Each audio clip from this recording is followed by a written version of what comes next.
You'll not get a scrap without me. You'll not get a scrap without me. It's not scrap. It's not scrap. You'll not get a piece. Lick. You'll not get a lick without me. Is it lick?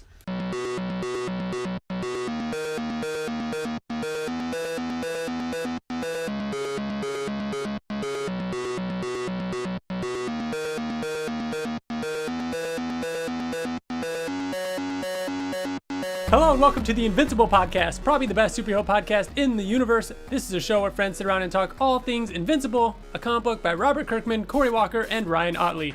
I'm one of your hosts, Ryan, and joining me today is Bill. Hi, everyone. And TJ. Oh, it's TJ. It's TJ. On today's episode, we're going to be talking all about the Marvel Team Up issue 14, where Invincible meets Spider-Man. We're going to continue our reread with Invincible Trade Paperback Volume 9. And then we're going to talk about some Avengers, Endgame, Game of Thrones. Oh my God! Some Lots trailers. of Marvel There's some in this stuff, character. A lot, which is kind of in this what, episode. yeah, it kind of worked. A lot of stuff. Can I just be the first to say that this is going to be a reborn version of It's the Other Stuff show with the guys. God, I knew you were going to go there. talking about other stuff. Yeah, so we'll hopefully... No one remembers what that is. I do, and I will. There's hopefully going to be enough room in this episode to get all that out of the way. We're going to kick off the show, though. Well, first, got to remind everybody that you can email us at theinvinciblepodcast@gmail.com. You can find us on Twitter, Facebook, YouTube, as well as online at theinvinciblepodcast.com, where we put in-depth show notes up for each episode as soon as I get them written and put them up there. You can write us reviews over on iTunes, leave us 5 stars. We are also...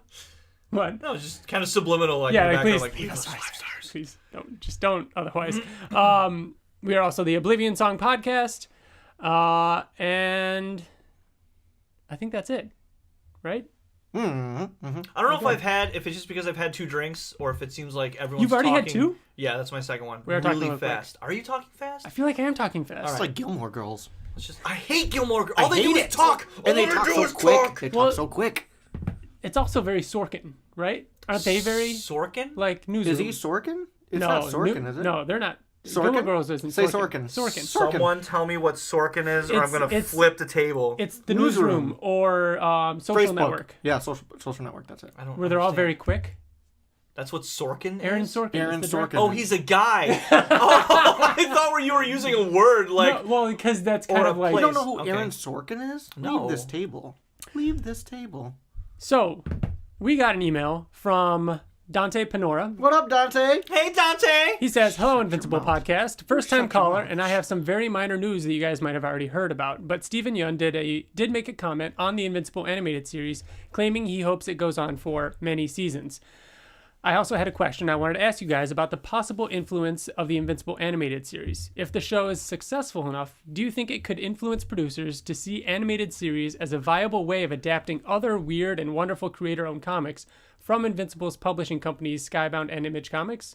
If so, are there any creator-owned comics you think would be perfect for an animated series outside of Invincible?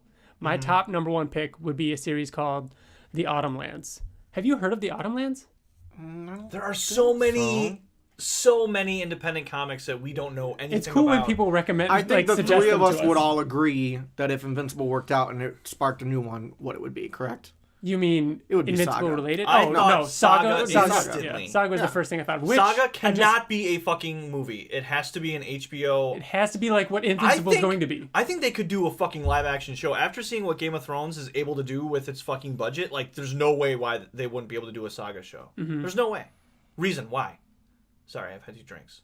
No, I agree. I think that Invincible, if Invincible gets huge and like an R-rated, mature, animated cartoon, you know what I mean? Like, Saga is perfect for that. I think Saga has to be that. I think that there's already, we talked about Spawn, the HBO series that ran for, I think, 2 seasons. Mm-hmm. So there's been an attempt at this before, and I think that the audience is much broader now. Mm-hmm. You have Amazon, Hulu, Netflix, all these other things where people are kind of expecting to see something Not only that, crazy but and different. when Spawn was out before, they didn't have, there wasn't a comic book following like there is now. That's what I'm saying. The audience is like Yeah. much more accepting. Accepting. To Good point. Bill. Obviously, we would love spin-offs in the Invincible universe, like Wolfman or Oh, fucking you know. Wolfman would be awesome. They'll never do it. Yeah. Never. Yeah. Why not? They did a fucking super dinosaur show for kids. Why wouldn't they do Wolfman? The other one, Die would be crazy. Oh, speaking of Die Curse words would be pretty cool. I never finished reading curse words. I'm way behind on that, but that would make a cool. Speaking of animated series. some news. They're releasing them all physically.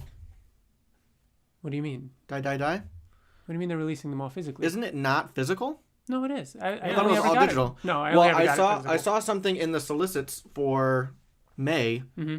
I think it was May that they're in literally issue 1, issue 2, issue 3. I wonder what they're doing. 1 through 8, all individually. I wonder if they're re-releasing then, because I definitely have the physicals. You're right. I do too. I didn't even think about that.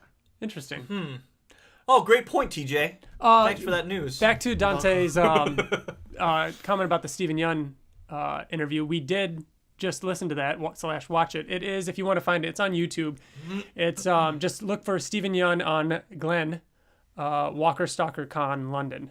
So it was at a Walking Dead convention. To remember. Just type in Stephen Yeun, Walker Stalker. You'll find it. And it's about 7 minutes in, and the moderator asks him about the show. And there were like 2 times where it sounded like he was hesitating. Kind of like he said when it came out. He's like, "Oh, it comes out later, or early next year." He said later that next year. Like he literally started to say this year. Like he did very blatantly. I think it's gonna be because I think that they're gonna surprise us and be like, No. we said 2020, but no, I just think that it could have been early this year, but they're like, no, let's make it early next year. The reason why I think that he said this year is because he's probably done with like. I think they're all done recording. So he would assume. I mean, he's done too. voice acting before, so he probably has a general idea of like timing. Like, oh, I record this; it's going to be out like in 6 or 7 months or whatever. Yeah, because there wasn't there Clancy? What's his name? Mr. Krabs. Clancy Brown? Didn't he say like he already did Invincible? Like things he's already done? He was very nonchalant about it too. He just like skimmed over it in that tweet. Yeah. So maybe. And Stephen Yeun also made it sound as though when the guy asked, "Is that going to be a full season?" He was like, "Oh, it's going to be. I mean, hopefully going to be many seasons." So it kind of sounded like, yeah. I mean, there is going to be multiple seasons. There has to be. So. Oh, it's definitely not going to be one. Yeah, but again, hopefully the way I took it was he knows how many seasons it's going to be. Speaking of Amazon, I took it as they're leaving it open, that he signed on for multiple. That's probably what it is. It's going to be 3. Did you guys see that did The Boys come out already? The first episode, because it got reviewed already. Yeah, I didn't see the newest trailer that you were talking about. Holy shit, dude! I know.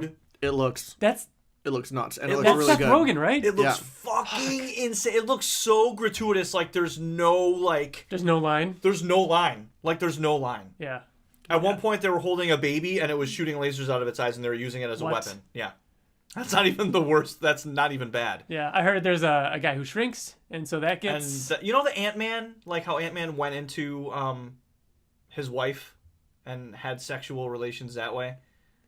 I don't shrunk know down. that. Maybe I was reading like one of the what Ant-Man were you reading? The most gratuitous things that happened in comics, and that was something like it was. I could see that. It was insinuated that he shrunk something in down. the '60s or something in the comics. No, it was later. It was like really? Silver Age, yeah. But yes, I haven't seen it yet, and I don't know when that show's out. It got really good reviews. Soon. It said that if like superheroes aren't your thing, but the action is like insane. Like they said that the choreographed like action is nuts. What, TJ? Another good point? No, well, first I was thinking about your Google search history and how weird it must be that you're searching. It's cleared. Gratuitous. It's cleared. Yeah, I bet it Which is. says a lot. Yeah. And then as you went on to talk about how awesome it is, which it is, I'm like, fucking man, like I want to see that, but I want to see it with Invincible. Like I'm ready to see some shit. I'm ready. The stuff that I saw, it was way more. It was way worse than. Imagine if Kick-Ass kicked it up to like 15. See that? I know what you're gonna say. Worried. Like, don't overdo worried. it because you're trying too hard to overdo it. I agree. Part of me seemed hopes that maybe Seth Rogen will get it all out in that, and Invincible isn't overly gratuitous. Like, don't make it so it's like. But it seems like it's like satire. You know what I mean? Not like to be taken seriously. Yeah. But I don't know. We'll know once we watch. Invincible does not need to be like that. I guess we've talked about this know. before. Yeah, I know. Seth The Rogen has first been movie does not need to be R. he has been a part of many different properties, and I mean, this seems like it's the most extreme. Yeah. Speaking of the Invincible movie, Skybound did a little bit of a questionnaire over on Twitter where they were creating an article, and they wanted to know. I didn't know this came out. I didn't see this. Like they wanted to know fans. They asked fans which villain they wanted to see in the Invincible movie. So they obviously state that it may be a few years away, but we wanted to hear what the fans thought as for Invincible's main villain in the movie. And so it's a cool post over on skybound.com. You can find it there. But yeah, it's a lot of really cool. It was cool seeing so many. Hey, that's me. Yeah, there's DJ. That's me. What? There's me. Yeah. They put our tweets in the article. Yeah. We know Devin. We know Thomas Greedeers over on Twitter. There's a lot of people in this post that we know from this podcast and getting to know people and having them on the show. In other words, we are the reason why this movie is getting made. Mitch Krasson. But it's a cool article. Go read what everybody says. Did only one person say fucking Battle Beast? There's Bo Pilgrim. Is he a villain again? though? Again, I think he starts out kind of like a villain. And I took this as for the first movie. Yeah. So that's why most of them are Angstrom and Nolan. Right. I said Angstrom Levy, but with Powerplex as a side story, like a side That'd be character. interesting. Yeah. Because that would mean that it would have to come after the fight. Because Powerplex is a result of the fight with Nolan. Yeah. Yeah. What else? Felix put up a whole bunch of That was the comic next thing. art, I was just looking. So a bunch of covers. A bunch of covers, yeah. A bunch older of covers. Yeah. Really good covers, and I wanted Really all good the ones. You didn't go with anything, right? Hell no. I can't as much as I love original art, I can't spend friggin' like $4,000. $4,000. My favorite cover, 63, where Invincible is like all bloody, looking up at His bone Conquest. sticking out. It was $4,000. That's Conquest. That I understand that. But that's what he's saying. Like, what was the issue 50? Issue 50 with Issue 50 was 3,000. Mm-hmm. Just that was Mark 10,000 and Cecil. Or what? That was 1,000. Just 2 figures 10,000. and a lot of blood. How can they sell a comic book that Because no one really knows about because the fan base is so loyal? Obviously they do. I mean, they sold. That's what's They crazy. sold? A lot of them did. Most of them Fucking Ryan Ottley bought it. Mine sold. But 63 sold.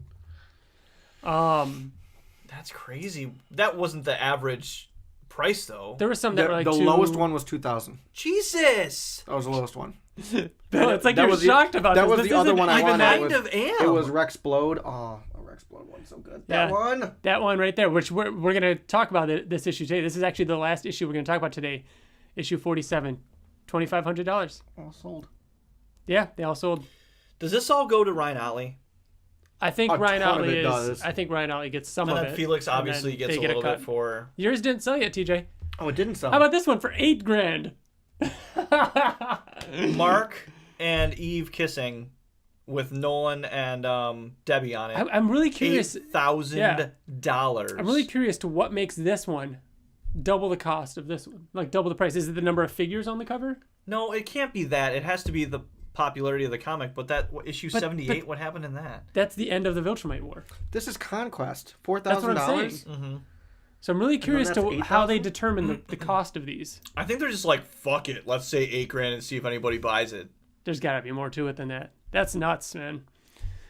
Look at all those Spider-Man. Very cool, though. Very cool. Some huge issues in that sale. The Wolfman one, obviously the first appearance of Conquest. The Powerplex, first All of appearance them are Powerplex. sold. All of them. Oh, The hand. Did you say The Wolfman? bloody hand, 62. Yeah. Him punching Wolfman in the Yep. face? Fuck. That one's got to be cool to own. Yeah, the hand. 62, the hand. Yeah. Mm. Adam Eve's I didn't bloody even hand. see how much that one was because that one sold so fast. So I wonder if it was less just because there's no actual faces on it. God, there are some. It's such an there are iconic some one, though. super It is. fans out there. Yep. All right. So we're gonna go on to our. Actually, probably every one of those covers went to what's his name? Remind me. He has literally like every Rob? page. Rob, Rob, yeah. I don't know. I wouldn't be surprised if he got at least one of them. I guarantee he got one, at least one. Yeah. All right, we are going to go on to our main topic of the show, which is actually going to be a very quick main topic.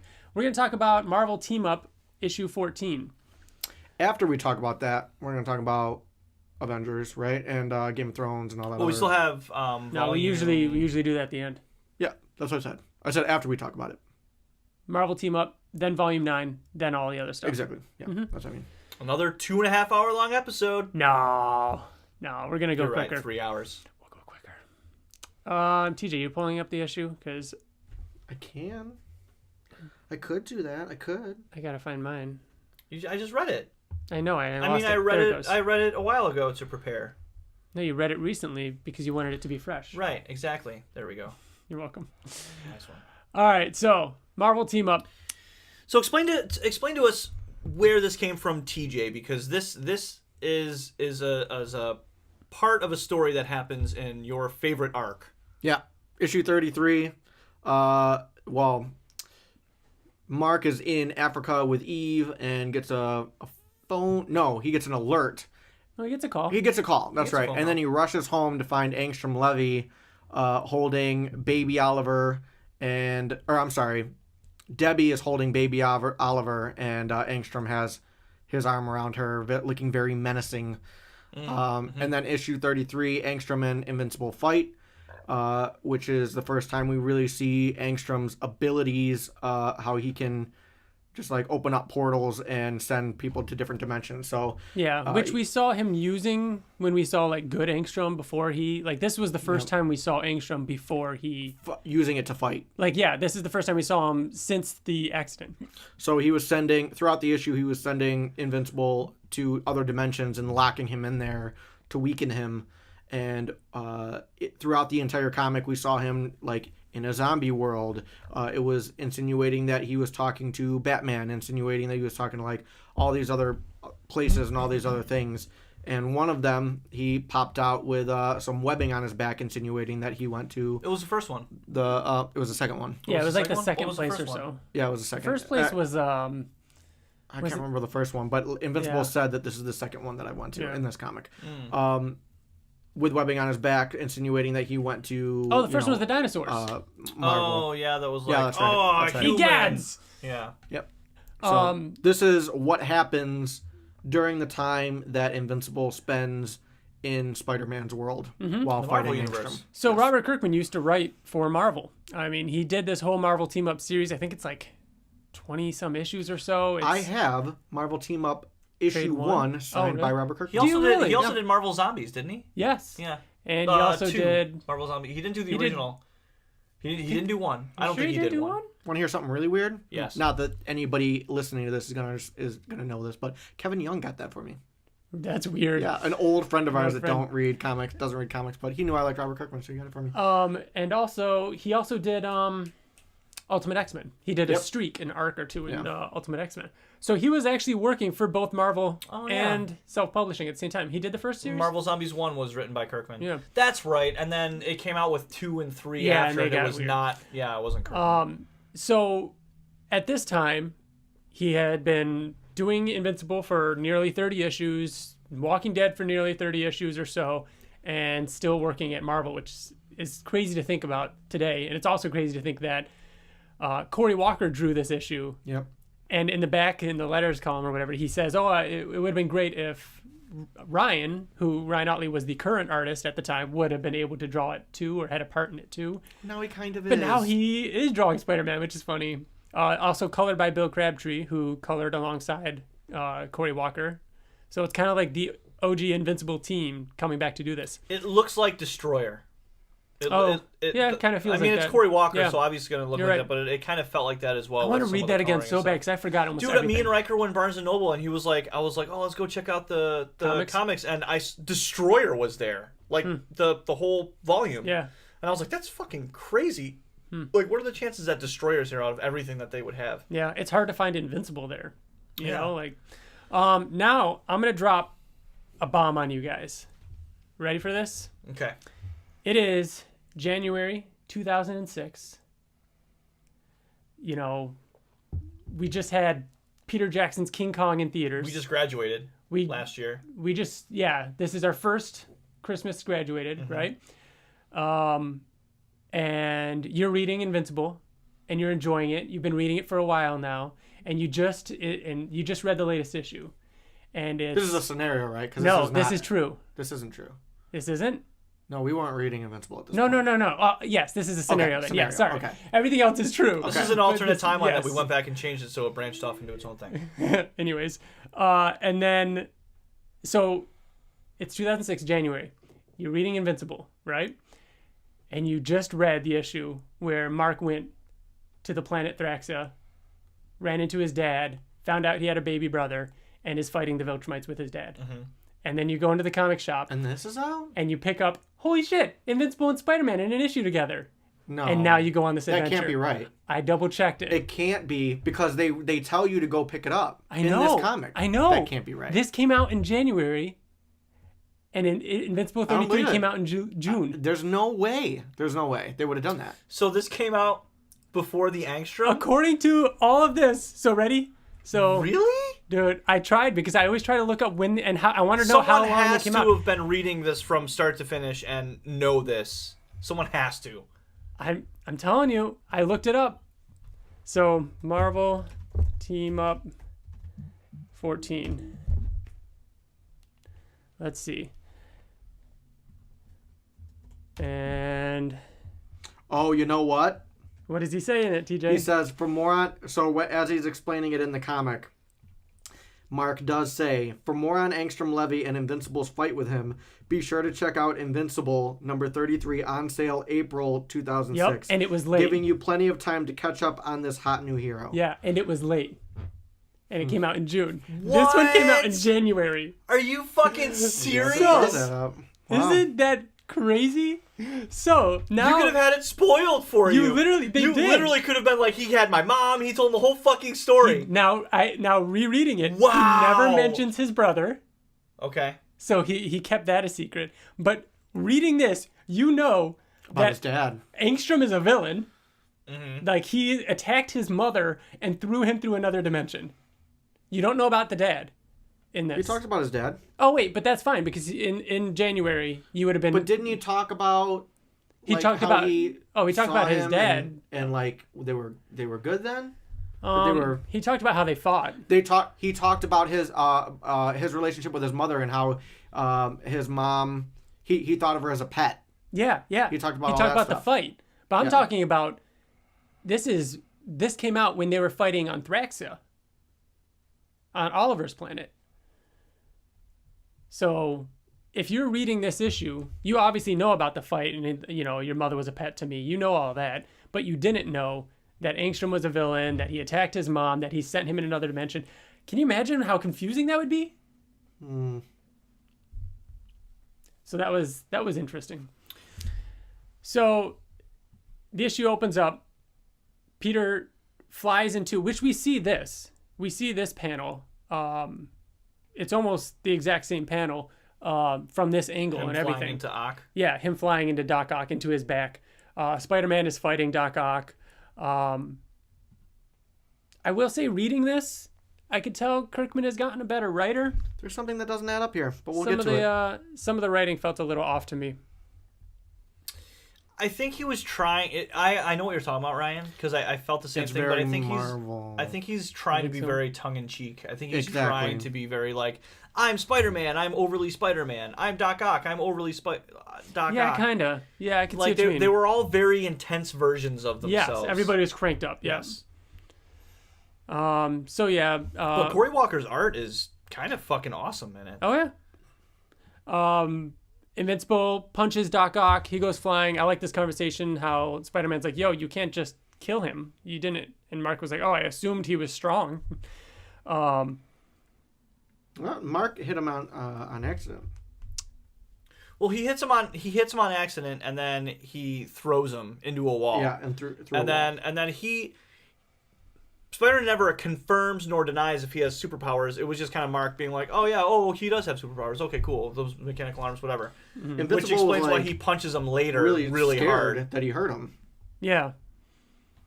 Well, he's concerned, like, he didn't Yeah. want to actually He's like, hurt I'm him. so sorry. Are you okay? Mm-hmm. And that's kind of what told Spider-Man that Invincible was a good person, because he's like, in my experience, not too many people hit somebody else and then or villains don't ask other people if they're okay. Mm-hmm. So if there's major parts that we want to hit in this comic and not just read it verbatim, Yeah. the first part is obviously Invincible making fun of Spider-Man's name. Well, yeah. But, I mean, before we get to that, which I agree, but another major point is that the callback to the armpitting. Yeah. Mm-hmm. I mean, Which is pretty cool. he's very Rexplode. Oh, yeah. Yeah. You know what's kind of funny? Because Is Rexplode says that In exact Volume 9. thing in what we're about Is to that- go over in Yep. Volume 9. you Which is don't... I mean, in Invincible's universe, there aren't many people that can get themselves to places. But in Yeah. Marvel, that's like part of their superpower is They can travel. their way of locomotion. Their way of That's a like... good point. Like, Spider-Man's cool because he web slings. Iron Like, Man has his repulsors and he can repulsors fly. and stuff. Thor has his Thor hammer. flies. Like, everyone has a way to get to Cap places. just runs. Cap just runs and jumps. Did you? I just watched the Honest trailer for Winter I didn't see Soldier. it yet. Just for Winter Oh. Soldier. So it's old, but it's really fucking funny.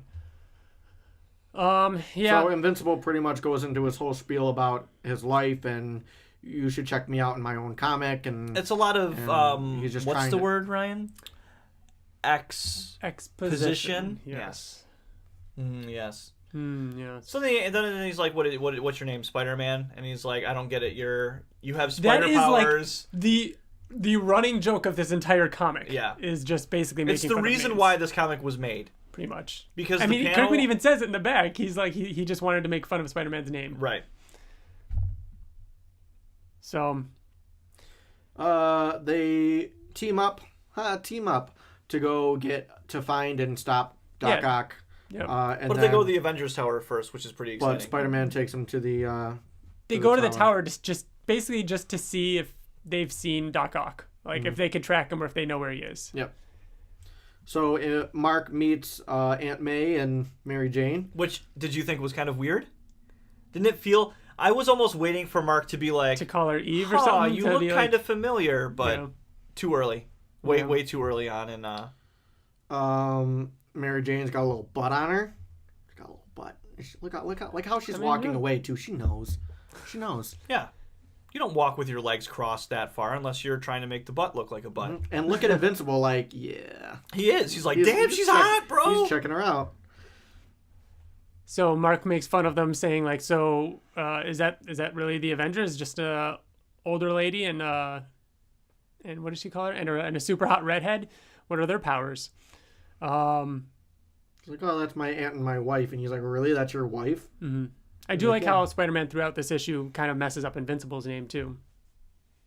Yeah. He was kind of making fun of it. Yeah. Like, he's like, my name's funny. What's your name? He's like, Invincible. And he's like, yeah, I feel like you don't have a leg to stand on anymore. And he calls him invulnerable. Yeah. So yeah, then he This says is the best part of the comic right here. Yeah. He says Right the here. Avengers are standing right behind you. So all of them are there. So Iron go Man- ahead and read it. Read it verbatim what Invincible says. Well, first there's Iron Man, Wolverine, Captain America, Thor, Spider-Woman, and Luke Cage. Luke Cage, and he reads That's it. Spider-Woman? Spider-Woman. That's not Thor. Yes, it is. No, it's not. Who is it's that?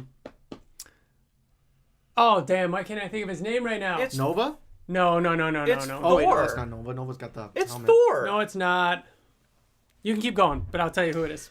I can't think of his name. And then he says, "Don't say anything. Let me guess. Okay, using Spider-Man as an I can't spell. As I an cannot indication? cannot say it as an indication of how you guys name yourselves. Let's see here. He says Sentry. Jeez, I couldn't think of his name.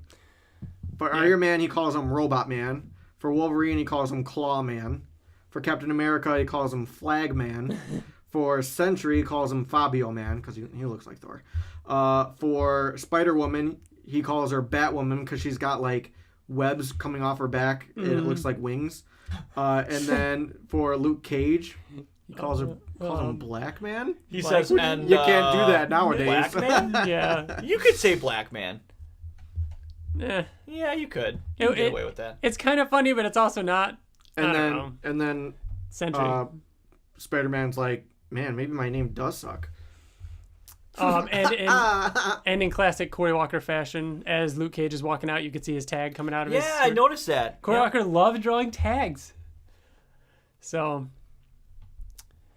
Alright, what else? Iron Man seemed very robot to me in this. I don't know why. Didn't yeah. he? I mean, he only has a couple lines. Yeah. But that's absolutely, in my opinion, the highlight of the comic. Yeah. Is Invincible standing in front of the Avengers and making fun of how stupid they are. Mm-hmm. Alright, so they leave, and a great scene here is... on their way out of Avengers Tower, Spider-Man tells Invincible to catch him, and as Spider-Man's falling, he creates a harness so that out of webbing, so that Invincible can just carry him. Yeah, not armpit him. Exactly. So Doc Ock is like creating mayhem, destruction, right? Mm-hmm. Hoping that with the amount of destruction that he's causing, that they'll both come, so he can kill them both. I like this. The guy running has an Echo shirt. And it's a dolphin. And it's the dolphin instead of like Echo the dolphin. From Sega, right? Yeah, instead of it being Echo. Which is a rhino, right? Yeah, which is weird. I don't know. So yeah, they go on to fight. And Doc Ock says, "Die. That's all I ask. Die." Yeah. He starts attacking them, and I love how Invincible's just like, all right, I'm sick of this guy. And he just, because he's been holding back. Yeah. He just chops up all his... appendages, the arms, yeah, which I do like how Invincible was calling him like a spider. Mm-hmm. Like he kept referring to Doc Ock as a spider instead of him. Mm-hmm. Yeah. And he stops him, and then the police come and arrest him. Yeah. And do you remember wondering why there was web on his back? Like, was Spider-Man trying to fight him, trying to stop him? But actually, did he throw him through it or something? Like, so Invincible flew through, and Spider-Man was like, "Wait, I can maybe help you," and then he tried to go through the portal himself. Well, backing up, a portal just appeared. Yeah. Oh yeah. Yep. And then Invincible was like, "Oh, I'm gonna go now. I'm just gonna try and get a flying head start." So yeah. But yeah, Spider-Man would have gone with him, and then the last page is him saying how stupid that would have been. He could have been stuck in that other dimension. Now I'm gonna go home and watch a movie with my hot wife. Again, Spider-Man dialed to 11. So yeah, Invincible story continues in Invincible issue 33. And Cory Walker should draw Spider-Man because. I like his Spider-Man. Yeah, his poses and his anatomy is awesome. The web looks really fucking cool. Yeah, it does. I like his mask. I think it looks cool. Mm-hmm. So his eyes are consistent too. They're always kind of the same size. Do you notice? Mm. And most Spider-Man, he's very expressive with his eyes, and this one they never kind of change the shape. They're not expressive. They don't do the thing. Right, they don't do the thing. They're just the same scrolling size. through almost every... Yeah. See? Interesting. Mm-hmm. Huh. I noticed that. I noticed something, TJ. He did notice something. All right, so that does it. Let us know what you thought of Marvel Team Up 14. I would like to read all of Kirkman's run of Marvel Team Up. I would also be interested... I've heard his Irredeemable Ant-Man is actually really good, too. I'd like to check that out someday. What were the other team-ups that he did? There's they're each over 20 one-shots. of them, and they're all one shots. I think. But are they with different people like this? Kind of. Yeah. Are they with other people from the Marvel universe, like Wolverine and Rocket? Here's some covers. So yeah, there's Hulk and Iron Man, Cap and Black Widow, Punisher, Nick Fury, Moon Knight, Spider-Man. Yeah, but they are all Marvel though, for the most part. It is so random. It really is like a sore thumb that Invincible is in this. So, yeah. Iron Spider? Yeah, it looks like it. Wow. Weird to think that was after Iron Spider, after Civil War. All right, so now we're going to go on to our recap. We are doing Volume 9 trade paperback. TJ, you have it under your iPad over there. Can I get that from you? Sure. You can. Thanks.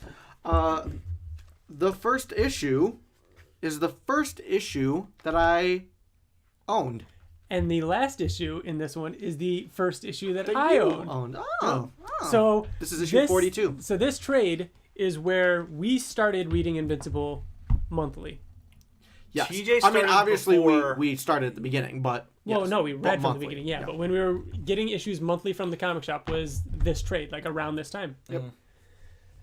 So it's very nostalgic for us to read this era of this era of Invincible. So issue 42, the cover actually, it's not going to show it here, but the original cover had like a note, like a sign on it that said like "Great Jumping On Point" or something like that. Oh yeah. Issue 42 was pretty much a recap of the entire series up until this point. Yeah, nothing really notable happened. Yeah. Like, it was just very much, here's all the characters that are important right And it's now. him just like talking about everything. I want to see what went down. I want to see what it said on the cover because I remember that. And did it have anything else in it? Didn't it have? Oh yeah, There it is. only $1.99. only $1.99, and shit. Oh. Where else? There it is. Oh, there's yeah. a lot on it. Includes a comprehensive... New reader friendly, it says. Don't miss out a second time. Second time. Includes a comprehensive... Oh, that's... Comprehensive recap of the entire series. Exactly. And then, so yeah, this issue, where is it at the end? Because I noticed this issue was shorter. Yeah, yep. So after this issue, there is Invincible, the story so far, written by David Campbell. And there is several pages recapping everything up to this point. But do you really think that issue 42, the cover of it, Like everything. was very enticing to someone who's never read an Invincible comic book before? Just a plain It's just superhero. Invincible sitting on the cover. And then with someone saying, "Please read me," even if you haven't read me before. I think that's the point. I think- It's supposed to be like, here's a cool looking superhero with a bunch of words and stuff. I think it is. I think it is because it's a superhero you don't know. And in this day and age in comics, like issue 42, no one's going to pick up an issue 42. Regardless So- of what the cover looks like. Yeah, 'Cause but- think of all the other Invincible issues with crazy covers. Those are the ones that people are grabbing for covers. Ryan, if I'm telling you, like, Batman is awesome right now, you're not going to read That's 75 what happened, issues. That's what happened before the wedding. You know Before what I mean? the Yeah. wedding, I was like, fuck, I want to read this. But if a Batman comic shows up and it says like new reader friendly, like catch up and recap, you probably pick it up. Yeah. You know what I mean? Or most The thing people would that want to get into it. that's always bothered me with that kind of thing Tell is me. that that issue might be new reader friendly, Yeah. but every issue after that is not. And that's how like Batman was. You're like, what the They fuck but is in the going later on one they right go now? in like to comprehensive detail of. But the point what of this happened. one is at the end of it, you read several pages yeah. and you could keep going. Yeah. And maybe if you like it, you'll eventually get those back issues and read it. Which won't you miss anything. absolutely would if you Yeah, no one you'd would just think. be like not gonna read what happened. So many before. people though probably wouldn't. We don't like those people.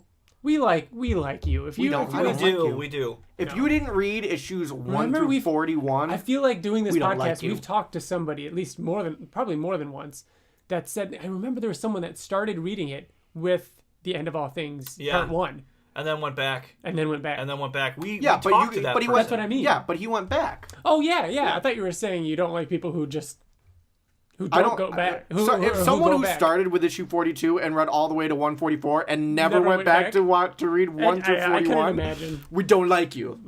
But that person doesn't exist. Yeah.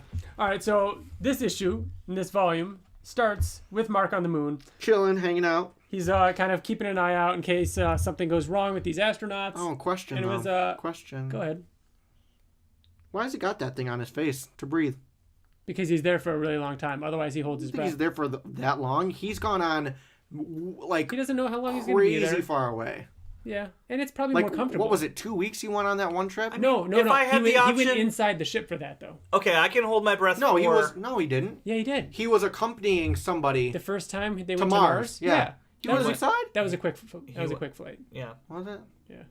But also, but the next time, because remember he pulled out a sandwich and it turned to ice. Mm-hmm. But the other times he went inside a ship, like when they went But to he fight the travels, like, sequids. Telescria. I just think it's more comfortable. yeah, but if you would rather breathe or hold your breath, what would you rather do? Why would Sure, he Why can hold not? his breath, Why not? but Right. Why not fucking breathe? yeah. I like how these It's the astronauts. only time we ever see him in space in this entire comic. This is a very He fights in the end war with like Mm-hmm. on the sun. Motherfucker don't need this to breathe. these astronauts, this is one of those rare times where we don't really ever get anything like this. It's very like, is it meta, where they're talking about Invincible and they're talking about the events. They actually gave it a date. When was it? March? It's very powerplexy. Yes. March 16th. I remember the tragic events of March 16th. So Mark and his dad fought on March 16th. And they're talking about it again. And Powerplex is the other time that it was like not Mark. Isn't March 16th also our anniversary of this podcast? Yes, it was. That's right. I remember it was something weird. You're right. That's so cool. So yeah. The day that will live in infamy. The one female astronaut on the project stands up for Mark because she was there on that Mars mission and he saved her. Cecil calls Mark away. He goes down to the city where Giant is destroying the place.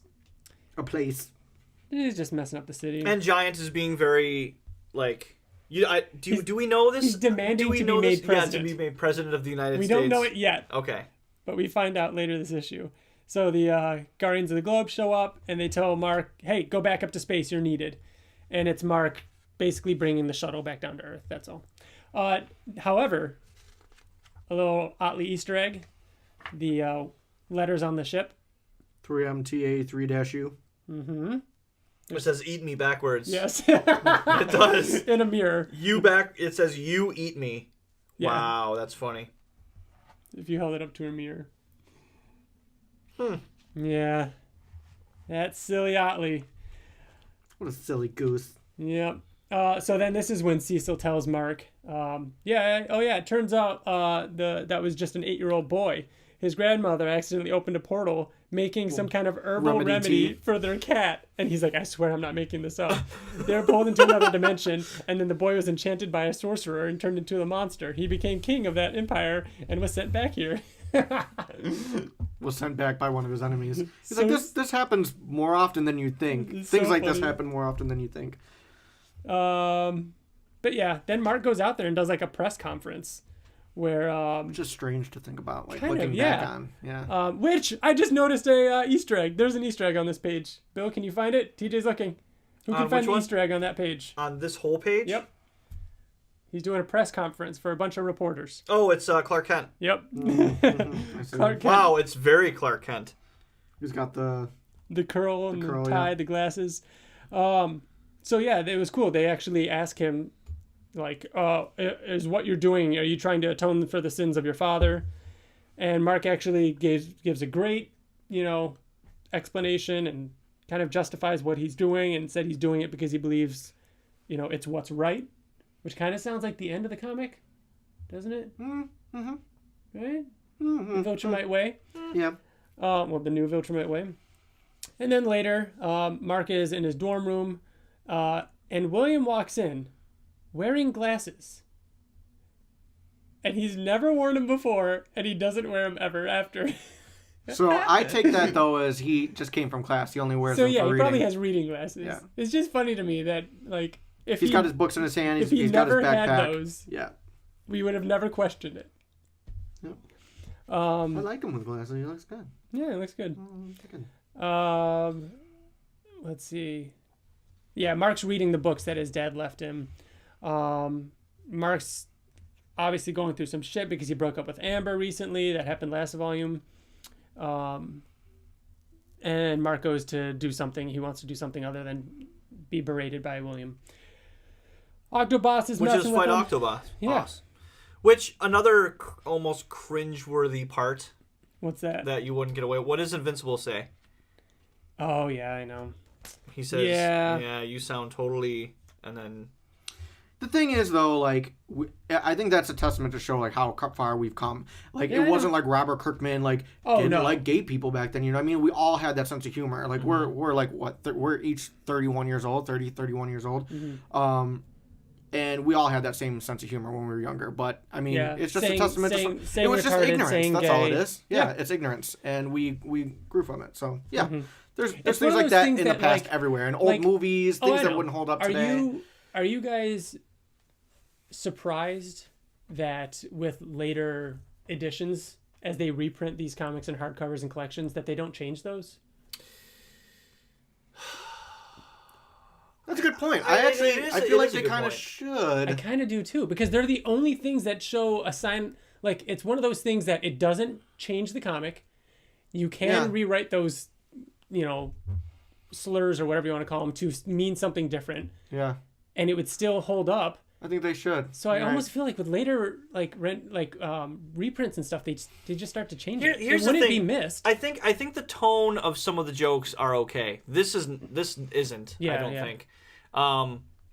But when William had the costume on and was like air punching and stuff, in this volume. It's in this volume. Yes. Yeah, it's in this. It's later on. We actually get it in this one and that and he's like gay. Yeah, but the thing is, if Mark showed up and it's not in this one. It is in this one. No, it's it not. Was right yes, there. it is. It's actually coming up. I just read it. Yes. So it is. Trust us. So was William gay at that point? No, okay. That's the thing. No. That's a question that we like. Mm-hmm. I would love think to ask Kirkman. that was Kirkman's way of making it right. There's no making it right. Yeah, that's not true. But Kirkman did not know that he was. I know you think he was. No, I don't think Kirkman did either. Okay, I thought you said you. But I think it'd be interesting. Like, I want to know if that played into Kirkman's mind when he decided decided that William was going to be gay, that he was going to write that character as gay. Yeah. Did he think to himself, "Well, shit, I've had Mark calling him gay this whole time"? Like, yeah, he called him gay that one time. Right, it's been like 4 times. It's a running joke between the two of them. When he's picking him up and flying, he says gay. I think that if these jokes were made after the fact that William was out as gay, I think that would be okay. Like that kind of humor is fine. You know what I mean? Like gay. Like I would do that with a gay friend. You know what I mean? And I don't think that would be. That's how guys like act. It's almost like if the Invincible animated series came out and William was gay from the beginning, and it was. They all knew it would be a fucking hilarious joke, and he would do that in the series, and it'd be the same joke, and you'd think it would be okay. Think about if you saw that in like a movie right now or something like that, like someone calling. Yeah, it's dependent on the relationship. Right, it happened in Scott Pilgrim. I feel like there was that kind of. I don't know if I agree with that. Really, because in Scott Pilgrim, his roommate is gay. Oh yeah. And it's a very openly like it's a very open relationship. He's not using it. There's a difference between using it as a derogatory slur. But if Scott Pilgrim's roommate did something like was like walking around like I don't know, dressed up in something like that, I don't think he'd be like gay. Like why is that gay? Like explain that to me. I mean, I understand where you're coming from. You're getting a little bit too like. But no. I'm being devil's advocate because that's society now. I think it's all depends. Yeah, that's rough. That's like where society gets a little bit too like back off, bro. Because if you have a gay friend and they're part of that joke, Bill, if you were gay, I would joke with you like that, 100%. But there are people out there. I know people that if you were gay and I said that to you and they were in the room, even though you wouldn't take offense to it, they would. And that's the. But you can't. You have to be respectful of everybody, not just the person you're talking to. You can't be respectful to everybody. This got really deep. No matter what, I mean, someone out there is probably like really offended by tentacles coming off of someone's face, and like, I mean, that's an extreme stupid example. But I know what you're saying. It should only matter to the person it's being spoken to. Some people will disagree with that. But that's like what it is to be a human being, is to be opinionated and to have your own opinions, and you have to be accepted to everybody. People say things that offend me, but I'm not going to be like, hey, I'm offended, don't say stuff like that, because I know they don't mean it like that. You know what I mean? It's just like a fucking word. You know what I mean? And I'm not going, because I was the first one to say, hey, this was inappropriate in this comic book. I'm not saying that. I think, in my opinion, that there's times where it's fine to fucking joke around about anything. Otherwise, it's like comedians. The thing that makes something funny is tragedy plus time. You know what I mean? You can't make a joke about the Holocaust while the Holocaust is happening, but people fucking joke about it all the time right now, TJ. Yeah. And some people are still offended you and I by are not that. disagreeing. Yeah. We're not disagreeing at all. Yeah. Because I feel this, everything that you're saying, I feel like people shouldn't take offense to certain things. I think society has kind of gone away with itself when it comes to that kind of stuff. There are certain things like this that I can understand people taking offense to it. So I think it goes specifically. We were taught not to get off topic, not to be too like don't be so sensitive. But at the same time, there is a line to explain where we come from, though, because I feel like this is like a hot button topic always now. Is that we recently talked about how I was watching 40-Year-Old Virgin, and I was like, oh, cringing no, at that scene when you know how I know you're gay. It was Paul Rudd and Seth Rogen, right? And he's like, want to know how I know you're gay? And they went through all these things. And as I was watching, I'm like, I feel It's not right. It's not right. Yeah. It is not appropriate. But I feel like if one of those two characters were gay, it would be a little bit funnier. And if they had established and they established that relationship with one another, it would have been okay. But again, like they're that's where we stand. So Mark goes home to his mom. Moving on. And Debbie's outside. Oliver misses him. He's starting to grow up. Like he's walking around. Like last time we saw him, he was like a toddler. He's like a preteen. Yeah. And he's playing catch with Oliver, and he throws the ball over his head, and Oliver's flying. Surprise! He flies up and catches it. He says, "I haven't told Mom yet. I wanted to surprise you." And Mark says, "Mission accomplished." Wow. And the comic ends. Did the Thraxians? They did talk about their lifespan, how long they live. Yeah, it was like a couple weeks or something. A couple weeks, right? Really so short. for every week that Oliver lives, because he has the mind of a Thraxian, right? He says that he knew, he remembers everything from the day that he was born. Like that's how he is. So looking retrospectively, him every week that he ages is a lifetime in us, right? So it's like almost he doesn't feel that though. I disagree with that. I'm saying that I feel think like he has a normal human brain, but he's aging quicker. Right. He doesn't have. No, I disagree with that. He doesn't have. Do you remember every moment from the time you were born? No, I think he has full recognition. He has full consciousness and full ability to remember everything. Yeah. But I don't think that like he has some super like multiple lifetimes worth of like knowledge within him. I'm not saying knowledge. That wouldn't make any sense. I'm saying maturity wise. Like, yeah, okay. Like at the age of like when he was Omniboy, right? And he would talk about like these very mature things like, Mark, this is stupid what you're doing. This is what we should be doing. It's very logical. Like he's a very logical person. He does sound very logical in this trade. While he like him being here, he's still acting very childish, and I feel like it's uncharacteristic. I've never really liked. Oh, I like that though. I think the big thing with how his aging works is he has been alive for I don't know, just guessing like 2 months at this point, but he has the knowledge of a like 13-year-old or whatever it is. Okay. But he also retains things very easily. Yeah. So he's super smart. So he's probably like I don't know, like a 20-year-old brain. I'm thinking of it like very deeply. You know what I mean? Like if probably Thraxians more deeply than we should be. Right, a week. It. I mean, but it makes sense. Like you know what I mean? You know. No, I know. And the main thing with Oliver is that he didn't have any connection to humans at all. Like he's not at all human. Yeah. But I don't know. Just like him, what caught me off guard was him riding a bike. Like I don't think that Oliver would ride a bike. I think it's below him. Not. I mean, that's ironic. No, I know what you mean, but I disagree because I still think he's a kid. He still definitely sounds like a kid. That's what I don't think. Like a kid. I think that he would be a kid if he was an infant. You think it's conflicting and then he would to grow have childish like urges or tendencies while still being super intelligent? Yeah, I do. I do, because a thing that makes you want to not play anymore and use your imagination is because you're smarter than that. Like you physically can't have pick up an action figure and play with Riker right now. You would feel so stupid. You couldn't do it, but Remy is like speaking her own language, creating these own scenarios because she's a kid. She's not smart. Like she's smart, but she's not smart. Put a 20-year-old in Remy's body and she wouldn't be that way. That's how Oliver is. Oliver's a 20-year-old. I don't see him playing with imaginary friends. He's playing baseball and riding a bike. Those are things that I do, and I'm a 30-some-year-old man. Yeah, I ride a bike to like, go somewhere and like I guess I know what you're saying. Yeah. Okay. All right. So Debbie's mom every 2 pages we have to get into a deep intellectual conversation. Debbie's mom sees him flying, pulls them in the house and gives them a very mom speech about how like this is a huge responsibility. I like how she says, "Has your strength kicked in? We don't know yet. You could hurt me." Exactly. That's really cool. And then Mark is saying, "Well, it's not a big deal." And then she's like, "Well, you had your ... You had your father." Yeah. And it was a kind of like a moment. The big thing here is that she's talking about school. Like you got school, and Mark's just like, I could quit school. Like I'm not a fucking superhero. I'll and quit school and while train we're him. on the topic of school, we talk about the education system and student loans and debt. Yeah. Oh, jeez.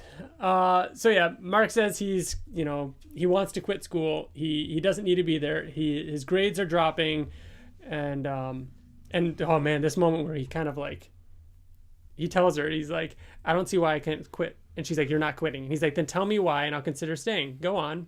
And there's that panel of her just not saying anything. Mm-hmm. Was that Kirkman making a statement, you think? No. You don't think so? No. I think so. No, I think it like makes sense. It's why would he? Right. This is so, I forgot. He gets paid by the government, and is reimbursed by Cecil. Why the Before fuck? reading this, I forgot why he left school and like what that was like, and was it like a quick decision? It's a long decision. This whole volume is him going back and forth on whether or not he's going to stay in school, and he decides to stay in school in this, but then ultimately it doesn't. He has to leave. Like, it's so good.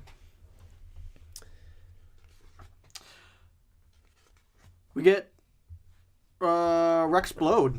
The bullet hole in his head. Yeah, and he's got shaved head and everything, and like he's got his robot hand. Oh, different. that's weird that it's Rex Blode. Yeah, and it's he does have the bullet scar on his head. Look and at that. It's an upgraded version of his hand thing, which is cool. He can now fire projectiles. Well, not just his hand thing; it's an upgraded version of his hand. Like it shoots out charged, rather than, so it's got more range than throwing things. Rex drops. He basically tells Eve that Mark broke up with Amber, and that's what we get from that issue. We then see Cecil talking with Immortal, who's still struggling with Duplicate's death. Immortal goes up into space because somebody's entered the atmosphere. And it's Alan! Yep. Debbie is talking to Mark. She said that, she starts talking about, like, school again and, you really want to quit. Like, I didn't realize you were actually failing all your classes. But then Mark has to go up into space, too. So, up in space, Alan and Immortal fight. And we get more clarification with how communication works in space. Alan has the implant that allows him to speak one way with people, which is cool. When that is cool. Invincible shows up and he's like, Immortal, stop, I know this guy, blah blah blah. Alan's like, no, it only works one way, you guys can't hear each other. So that was kind of neat. So yeah, they fight a little while. Invincible breaks it up. And I love how when right after Alan's like, oh, he can't hear you. And Mark's like, really? Alan's like, yeah. And he's like, okay, this guy is not strong at all. You will kill him. You'll just rip him apart. He's a total jerk. He's been through a lot, so cut him some slack. I love that. He's like, oh no, okay, good. Yeah, this guy sucks. Like,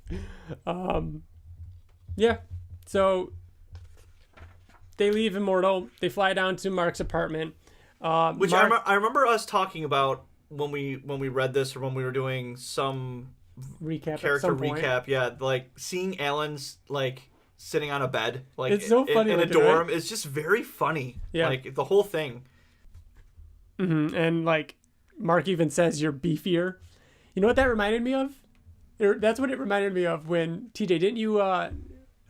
You recently saw Ottley at a convention, and you're like, you texted me and Bill, and you're like, Ottley got beefier or something. You said something like that. He bulked up or something. I think you said it. I said he got ripped or something like. Or, yeah. Something like that. I don't know. Like he bulked up. Yeah. So Alan tells Mark how like whatever could kill him will just make him stronger now, basically. And he says that Thaddeus has sent for Mark, and they want him to come to the Coalition. And Mark freaks out. He's like, no, I'm not going to space again. Space sucks. I've been there so much recently. I'm not going. No. And then he's like, I'm sorry, Alan, but I'd fight you before I let you take me. You're not going to make me fight you, are you? So then William walks in, screams, and runs out the door. Because he's a weird fucking alien. Yep. Mark's like, don't worry about him. He'll be fine, I think. So he then spends a chunk of time explaining what happened, like, because Alan's like, wait, you have a brother now? And so he fills Alan in on everything that's been going on. He talks about how he ran into his dad on Thraxa, and how they took him to be executed, and how he's been reading all of his books. And Alan scans the books and says that, you'll be hearing from us again soon, and leaves.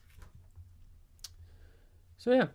And then We get Immortal, who's talking about, like, I think earlier he was talking about... Because he almost killed Alan in that fight. And he said he was out of control. He's feeling bad now because he's not acting like himself. He would have just killed Alan. He's it was a blind rage. And so he basically says he's going to quit. He's taking a leave of absence. Quitting the Guardians of the Globe. He said you can call it a leave of absence, but I'll probably never come back. Mm-hmm. Or I'll probably never lead the Guardians again, is what he says. Mm. And then Cecil says, get Robot on the phone, tell him his old job just opened up. Yep. And then... one of the greatest pages in Invincible history. You think so? Yeah? Mark and William are in the dorm room. Mark's reading. There's a knock at the door. William goes to get it. William says, I think it's for you. Eve says, hey, Mark, I hear you're single now, huh? So, are we dating or what? One of the greatest pages in Invincible history? I feel like one of the one thing that everybody loves, no matter what, is like relationships in TV shows and stuff like the is it gonna happen? Isn't it gonna happen? Also, it feels so weird. Like it feels so out of character. Hey, no, it doesn't. So are we dating or what? That's Eve. Eve does. Eve is no bullshit. She's very open and honest about everything. She's not your typical fucking Amber. Like, take me out on a fucking date. She's like, we like each other. I kind of disagree because you kind of disagree. Yes, and here's why. Issue 44 now. I'll tell you why I disagree on the with cover. You. Okay, Anissa on the cover. So you agree with me then, is what you're saying? But there's a reason why. I don't think it's on Eve character. explains, and I love this because Eve goes on to say that she's, this has been a long time coming for me. When we first met, I was with Rex. I liked you, but I didn't think anything of it. Then Rex did what he did, and then you were there for me. You were such a good friend, but then you were with Amber, and so I've always kind of and she was with William just to get close to Mark, and then she hoped that he would come to Africa alone, but she didn't. She even says, I missed you so much. I invited you to come to Africa. Yeah. And she says that, so that's why it feels out of character. She has been, we've talked about it. She has been harboring these feelings for a long time. She doesn't go out and say this. She's been waiting, patiently. She didn't just make a move on Mark. She didn't just say, hey, I know you're dating Amber, but you should be with me. The reason why it's not out of character is because you're dating a girl, okay? Mm-hmm. Then you fly to fucking Africa to meet this other girl that's kind of you've had by yourself, and that you've kind of you have feelings for each other, right? And then that trip ends in a long kiss when you have a girlfriend, and then immediately different trip, but yes. And then immediately after that, but that's the last time that they saw each other. Immediately after that, the girl finds out that you broke up with your girlfriend. You're gonna think he broke up with his girlfriend for me. I forgot about the kiss. You're exactly right. No, the kiss makes a difference. That's not why it's out of character. Because she walks in and she's like, last time I saw you, we fucking kissed. And then immediately after that kiss, you broke up with your girlfriend. So what's going on here? Are we dating now? Yeah, I agree with that. But to go from it's just, I don't know, maybe it's the way she's posing, hey, so we dating or what? And then to go on this feels like long... a Boston accent. Yeah. Yeah, we're dating or what? What's going on? And then with long fingernails and stuff. Yeah. And then she goes into this really good, well-written, heartfelt, emotional scene about how she's been waiting and how she actually feels I think she had a moment of... felt a little off. She had a moment... She drove to their apartment. She had a moment of... You want to fight about it? Big whoop. Why did I fight about it? She had a moment of weird, odd confidence, and then all of a sudden she was like, "Oh fuck!" Yeah, okay. I just said that. And I like that because even Mark was he was like, "Look at you. Where's that name brand Adam Eve confidence? I've never seen you like this." Yeah. After she's like, "Is this gonna work? Us?" You know what I mean? Yeah. So even he notices the original her barging in the door, kicking it in, and being like, "You and me are man and woman." But yeah, and this is when Mark says. He confesses that he knew that she loved him because the alternate dimension future version told her. And she asks him, did you feel that way about me before or are you only feeling this way because you feel sorry for me? And then Mark says, was a fucking idiot. I don't think so. Yeah. Oh, and I love that panel of just Eve's face. Like, It's that heartbroken. shows so much. Yeah. Oh. And then she walks out. God, Mark. How could you say that to Eve? She's Mark. smoking. I'd be like, yeah, I'm like, I've been in love with you since before I knew who you even were. William walks in with Burger Mart and is like, he said that he saw Eve crying in the hallway, and it's like, fuck, like, poor Mark. What the fuck is he wearing? Ooh, William? Yeah. No, his shirt? Yeah, what the hell? On the back of his shirt, it's a naked woman riding like It might not like be a woman. Bird thing. It might not be a woman. It's just, we just see some naked person from behind riding like a pterodactyl. Yeah. That's exactly what I'd expect William to be wearing. So yeah, Debbie leaves the house. She leaves with April. She's gonna watch Oliver. She has to go do something. This is a moment that I always forgot about. Mark is actually in his class for whatever class it is, and Professor tells him he's never there. You pretty much already failed this class, so there's no point in you coming. He said you've already failed. Yeah, you've already failed. There's no point in you ever coming back. And he said, okay, thanks. So, and like, then Mark smokes is on. actually still trying, and he's like, don't even try anymore. Mm-hmm. So Mark leaves. I've had nightmares about that.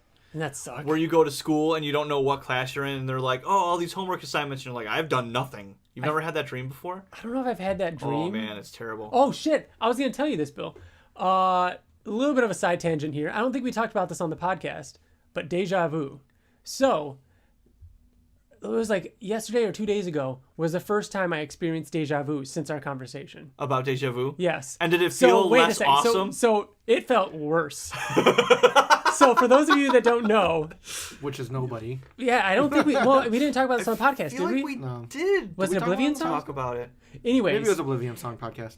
Bill Check out Oblivion Bill- Song Podcast. Bill brought up the fact that, like, I don't know if it was a recent article or something that clarified what people believe deja vu to be, and it is when there's a what would you call it, like a lapse in When your memory jumps. It's a vitamin in front of- deficiency that makes your synapses in your brain fire slower, so what you're actually seeing isn't being processed by your brain until like a split millisecond later, so it looks like you're seeing something twice, Yes. giving you deja vu. Yes. Right.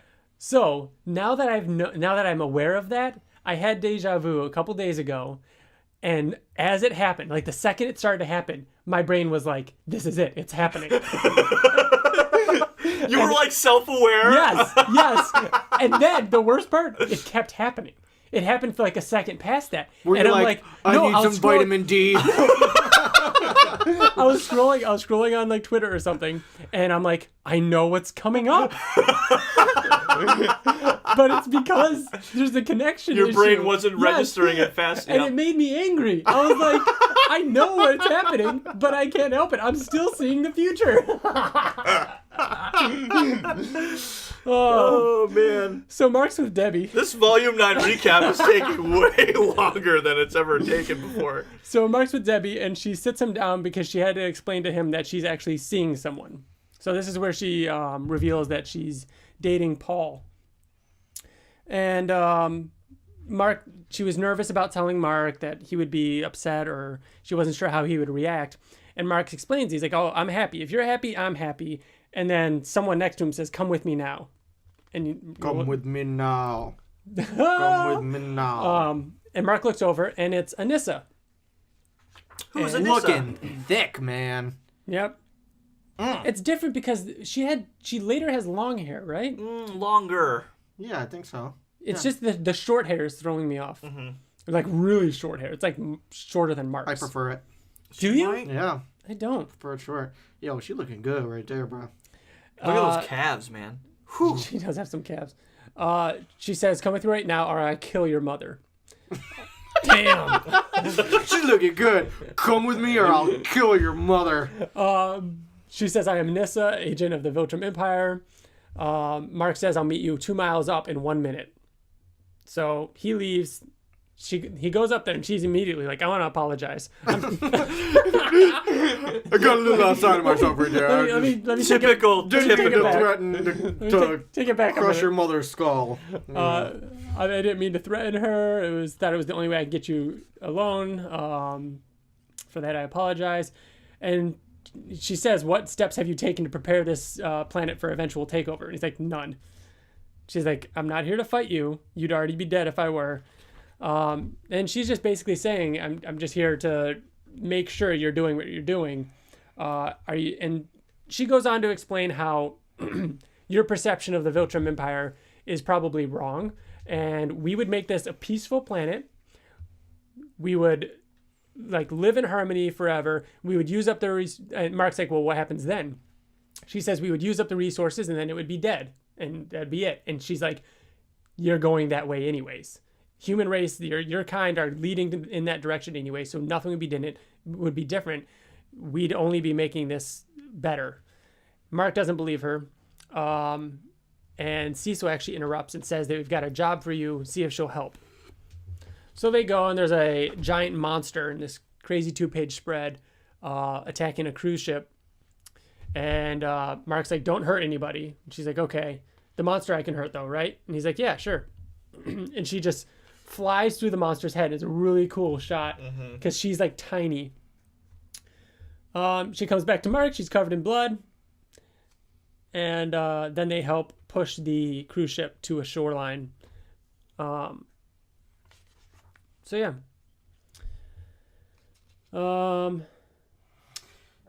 Question. Yeah. They're in the air. Cecil says, I hate to interrupt this thrilling conversation, which we're recording, but I've got a big job for you. See if she'll let you break away. See how friendly she really wants to appear. Yeah.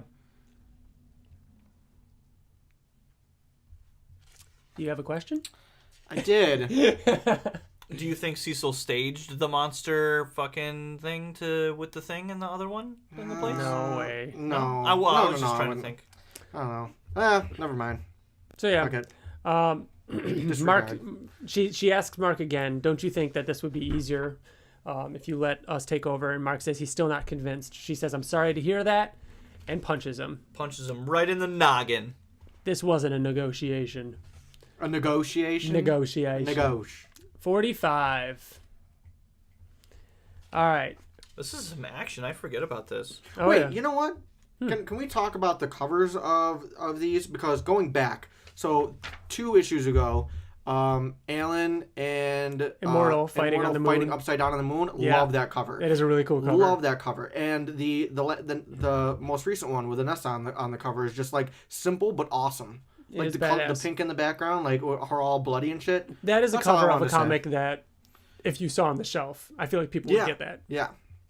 And this that's one's cool. Anissa fighting Alan. So she beats the shit out of Mark. And I feel like we've referenced this in the past, but her kind of straddling him in a crater. Exactly. Is Saying, don't foreshadowing. move, I'm stronger than you. I don't think it was intentional foreshadowing, but it was... You don't think it was No, I when think they it was went convenient back to foreshadowing. Oh, yes. When he went back to That's it, yes. not foreshadowing, though. It's a Right. reference. It's a... When yeah. And she says, I told you what a nasty temper Viltrumites have. You piss me off. Things will get nasty. Yeah, they will. You got anything to say? She says, you got anything to say? Mark says, thanks. I think you cracked my back. It feels much better now. And she says, you have no idea how much danger you're in.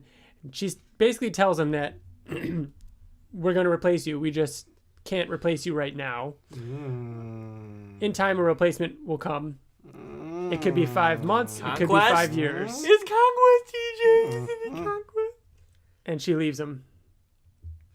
So she returns to her ship where we see General Craig for the first time. I think, no, wait, we actually saw him. We saw him We at, saw him at the Phyrexia. fucking thingy. Yep. She says that it's only a matter of time before we bring him to our side. Mark goes back to his mom, brings her home. Is your tummy okay? Is your tummy okay? My tum-tum feels great, thank you. I heard a little noise. Yeah? Oh, I'm sorry. All So right. This Alan's, is one of our weirder podcasts, I think. It was one of our weirder ones. Weirder episodes. You can tell us we're like in that nice lull without Invincible news. Mm-hmm. Getting to that point, we're getting a little crazy. Alan's just kind of flying through space. The Viltrumite ship flies past. He's like, oh, crap, hopefully they didn't notice. And then they stop. He's like, crap, they noticed. And Nessa flies down.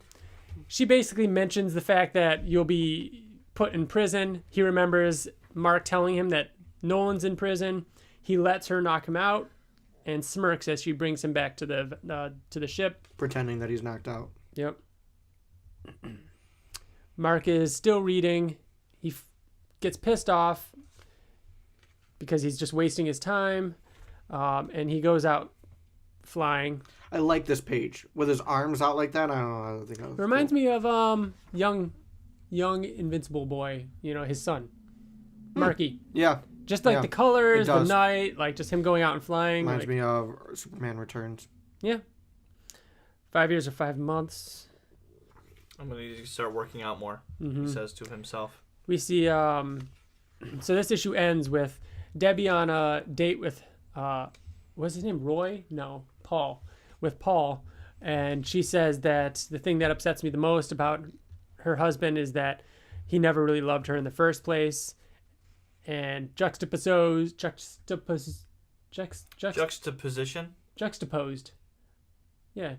with the last page, which is Nolan in the prison talking to an alien, and he says that what's troubling him is that he thinks he misses his wife.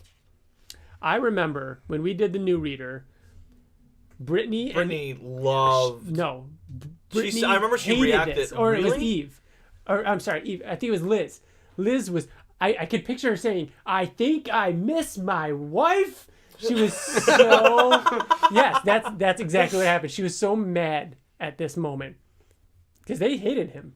They hated him for so long. I understand why they would. You know what I mean? Because they're women, and if they were in Debbie's position and hurt like that, it's different. We associate with Nolan in a way like we want a redemptive story here. You know what I mean? I guess. I mean, anyone who at this point only like Debbie should hate him. If the people of Earth should hate him, he was right. But we've seen him on evil Praxia. person. Liz is like Debbie's best friend, where it's like, you better not take him back. And Eve comes in like, we date now. What? Do you want to fight about it? Big what? Want to fight about it? All right, issue 46. Cover. This cover is sweet. Love this cover. I love the fucking balls that he's shooting out of his arm. I like looking at it upside down. Look at Rex. He's such a buddy. We're flipping. Oh, he is. Look, he's smiling. He's such a buddy. Yeah, that's pretty cool. He's like this web shooter that shoots exploding balls is awesome. Mm-hmm. Because he's shooting it like Spider-Man would out of his wrist. All right, starts with Immortal walking into his cabin in the woods, and there's Duplicate. She talks about how it took her a long time. So this was kind of cool. I had never really made this connection because later she talks to Multipole, and she hid her zero. So both Multipole and Duplicate have hidden their zeros somewhere far away so they're safe. Because she even says, had a close call. Oh yeah, right here. It took me a long time to get out of my sanctuary. So I like to think that her zero is like in the middle of a labyrinth. And then when she duplicates, her 1 would be standing right next to her 0. And that her 1 would have to get out. Mm-hmm. I think that's pretty cool. Like this clearly still is not the original E. That's not the 0. Yeah. I remember reading this the first time and for some reason thinking that's the 0. No, it says 1. It says 1. I know. But like, yeah, so that 0 is still somewhere. Meaning she will never die pretty much. Well, unless somebody breaks into those things. And old age. Yeah, we don't know if she necessarily. It's also weird to think that like Immortal isn't with the original her ever. Yeah, that is interesting. She's just living like a normal life in secret somewhere. Like, do you think she has any kind of ties to their emotions or anything? We've talked about this, how they don't share consciousness. She says they do all share the same consciousness. Oh, really? Yeah. Where? Later. Okay. I think. Yeah. Oh wait, no. Right here, like that right before that sentence. All my copies share the same consciousness, all part of the same person. It's hard to explain. Yeah. So yeah, I also like seeing all the little knickknacks towards that Immortal has collected. We got his original costume. We got the Abe Lincoln hat. And just about all the little things that were in the background of his origin story are there. Pretty cool. Then Mark is working out. The scientists built him a device that allowed him to work out, push like magnetic fields against each other. Cool scene. I like that. He runs into Rexplode. This, by the way, TJ, this is my favorite Rexplode issue. Yeah. It is so fun. All their conversation, everything about it is so cool. I like the way Rex looks in this issue, but he's talking and Cecil says, "Hey, we've got a situation that we can use you for." And Rex is like, "Is it something big? You need me to tag along?" And Mark's like look at each other like, "What are you gonna do?" And Rex is like, "You could at least pretend." Mark's like, "No, sorry, yeah, it's cool. Yeah, we could finish our talk along the way." Because they were talking about girls, they were talking about dating, and because Rex was the one that told Adam Eve that Mark broke up with his girlfriend. Yeah. And broke up with Amanda. And Mark said that he's not dating Eve right now. He kind of screwed it up. Like he's like, if I could get back with Eve right now, I would do it in a heartbeat. He's like, I thought I was doing you a favor by telling her that you broke up with your girlfriend because you clearly have something for her. And Mark was like, no, I like her as a friend. Yeah. And then we've got Mark armpitting Rex on the way out of the Pentagon. Which is armpitting, quote unquote armpitting, was the same thing that Spider-Man said. Yep. In the I think, doesn't Titan see that too? Like the first time, I think they called it armpitting then too. Right. So I think it's just a Kirkman thing that he's used a few times. So the first time we see Dropkick and Fightmaster, they're stealing the Declaration of Independence. Do we know that they're time travelers yet? Yeah. Yeah, they say something about the time period and how it, we need this. Hopefully this will fix the timeline. They say stuff like that. So Mark and Rex are fighting these guys, and like they're casually still talking about like girls and dating. Like Mark's like, "So how long did you guys date? This is kind of weird talking to you about this." Rex is like, 3 years almost. We were crime fighting partners for a little bit before we dated. Trust me, she hates me now. I utterly and completely blew it. And then like Rex knocks his guy out, and then they're still talking, and he's like, "By the way, mine's down. Whatever happened to, I don't need Rex's help." Mark explains that he would kill him. He has to hold back. Good scene. And then Multi-Paul out of nowhere tackles on like a flying bike. Mm-hmm. When we actually see a multiply happen. I was gonna say a duplicate, but that's duplicate. It's always like a spark. Yeah. Interesting. That's one of those things that I'm really curious to see how they show in the animated series. Like seeing that in motion. Mm-hmm. Those kind of things. Mm-hmm. Mm-hmm. He's getting completely overwhelmed. Multi-Paul is freaking out on him for killing Duplicate, his sister. Mm-hmm. Yeah, I love how Rex is like, "Dude, like, what are you talking about?" He's like, she's like, "I don't even know who you like. She never talked about you. She never even told me you were such a total asshole." So funny. I love Rex in this one. I love his shit. Like, I'm shooting that shit out of his fucking wrist. Yeah. So the time travelers jump on their time travel device. They escape. They failed their mission. We will see Mark them again. Rex did. They're getting completely overwhelmed. Rex is telling Mark, like, "Hey, you have to kill them. It's okay. I'm going to suffocate. As long as you leave one surviving, then he'll be fine." And he's like, "No, it still feels wrong." And then he starts to get fucked up, and then Mark was like, "Fine." And like, I love this page. Rex like down there like freaking out, and all the multi-pauls, like there's one in half on the top. There's a head flying. Look at this guy's face. Look at that guy right there. Yeah. Oh, I know. His face is just destroyed. This is my favorite page of this trade. Yeah. This is such a cool page. Full splash page. They keep getting overwhelmed though. They're beating the shit out of Rex. He's all bloodied. His goggles are coming off, and somebody yells, "Stop it!" And it's Duplicate with Immortal showing up. And I like how Mark's like, "She's alive." Rex is like, "New costume, nice." While he's all broken and bloody. Mm-hmm. She talks Multi-Paul down. Mark knocks him out, and Mark is like, "Yeah, he's totally going to jail." Then this issue ends with Nolan fighting in like a danger room training facility on the Viltrumite ship, and General Craig says that you are, you have passed. You are now up to full strength because they won't execute a Viltrumite unless they're at full strength, and that he's ready to be put to death.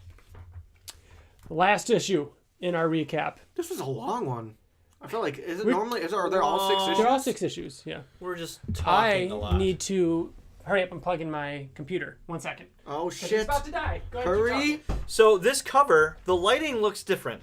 Now, is it the same colorist that's been on the covers of, or did the colors change? I don't know. You're checking the... Who's the colorist? Because it looks like who's the one that... It does look like the colors changed. Didn't it? Let me see. Bill Crabtree throughout the whole thing. This isn't the beginning of FCO, is it? It looks like FCO, doesn't it? But Bill Crabtree did the entire thing. Huh. I think maybe because it's supposed to be glowing from the magma guy. Yeah, this cover has always stood out to me. Not because it was the first issue I ever bought singly, but because like the shading on Mark, like the colors, it does look completely different. Mm-hmm. Yeah, it really does. So this one starts with Nolan just having the shit kicked out of him from what's his name, General Craig. Mm-hmm. I think I love. And then he meets Alan again. Oh, it does happen in this one. Sorry, guys, I'm getting ahead of myself. He sees Alan again, who is obviously also on the ship, being having been captured. And he can telecommunicate with him, and he says that we'll talk later.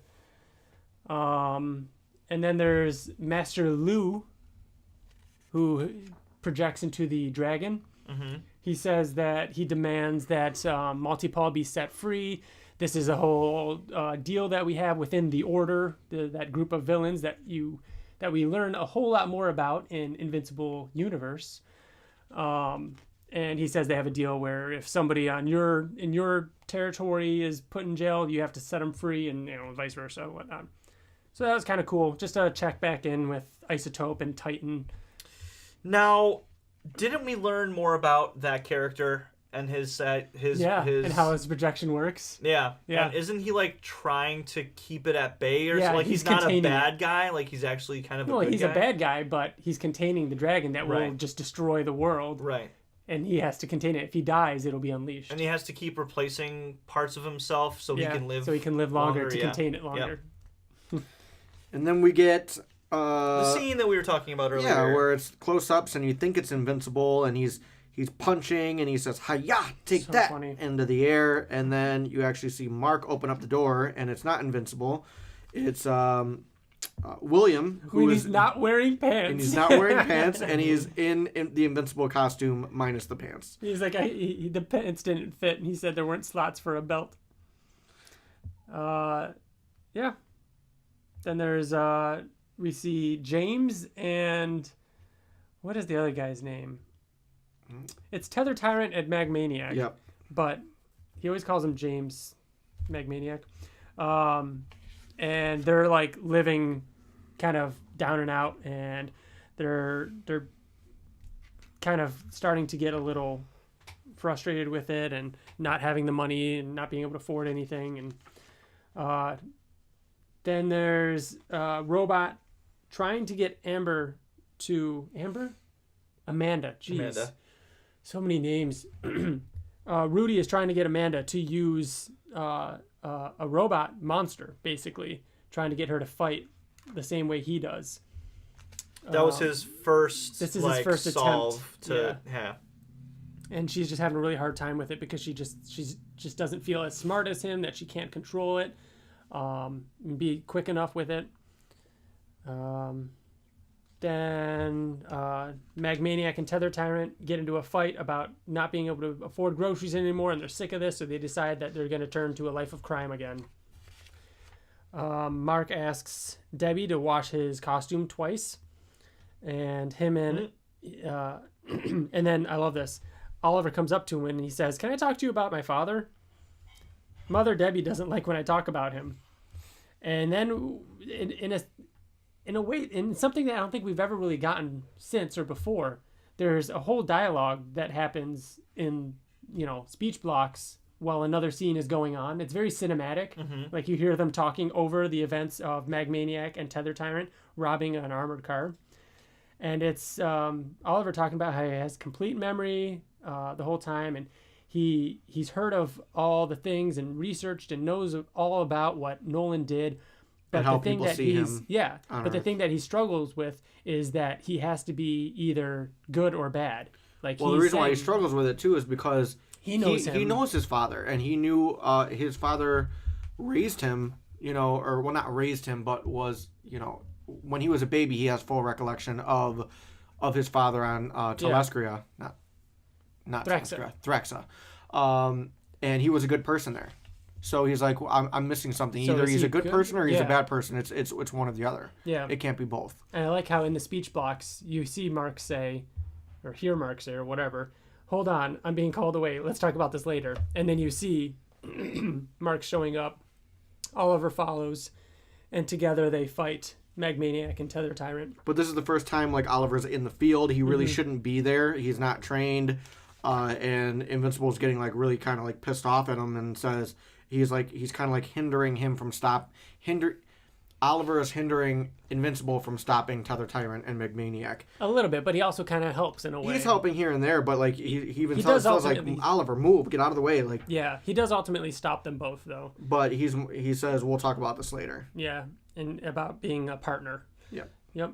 And then in this issue, in this volume, ends with Cecil congratulating D.A. Sinclair on a project that he's been working on, but then gets called away because he's informed that Oliver has powers too.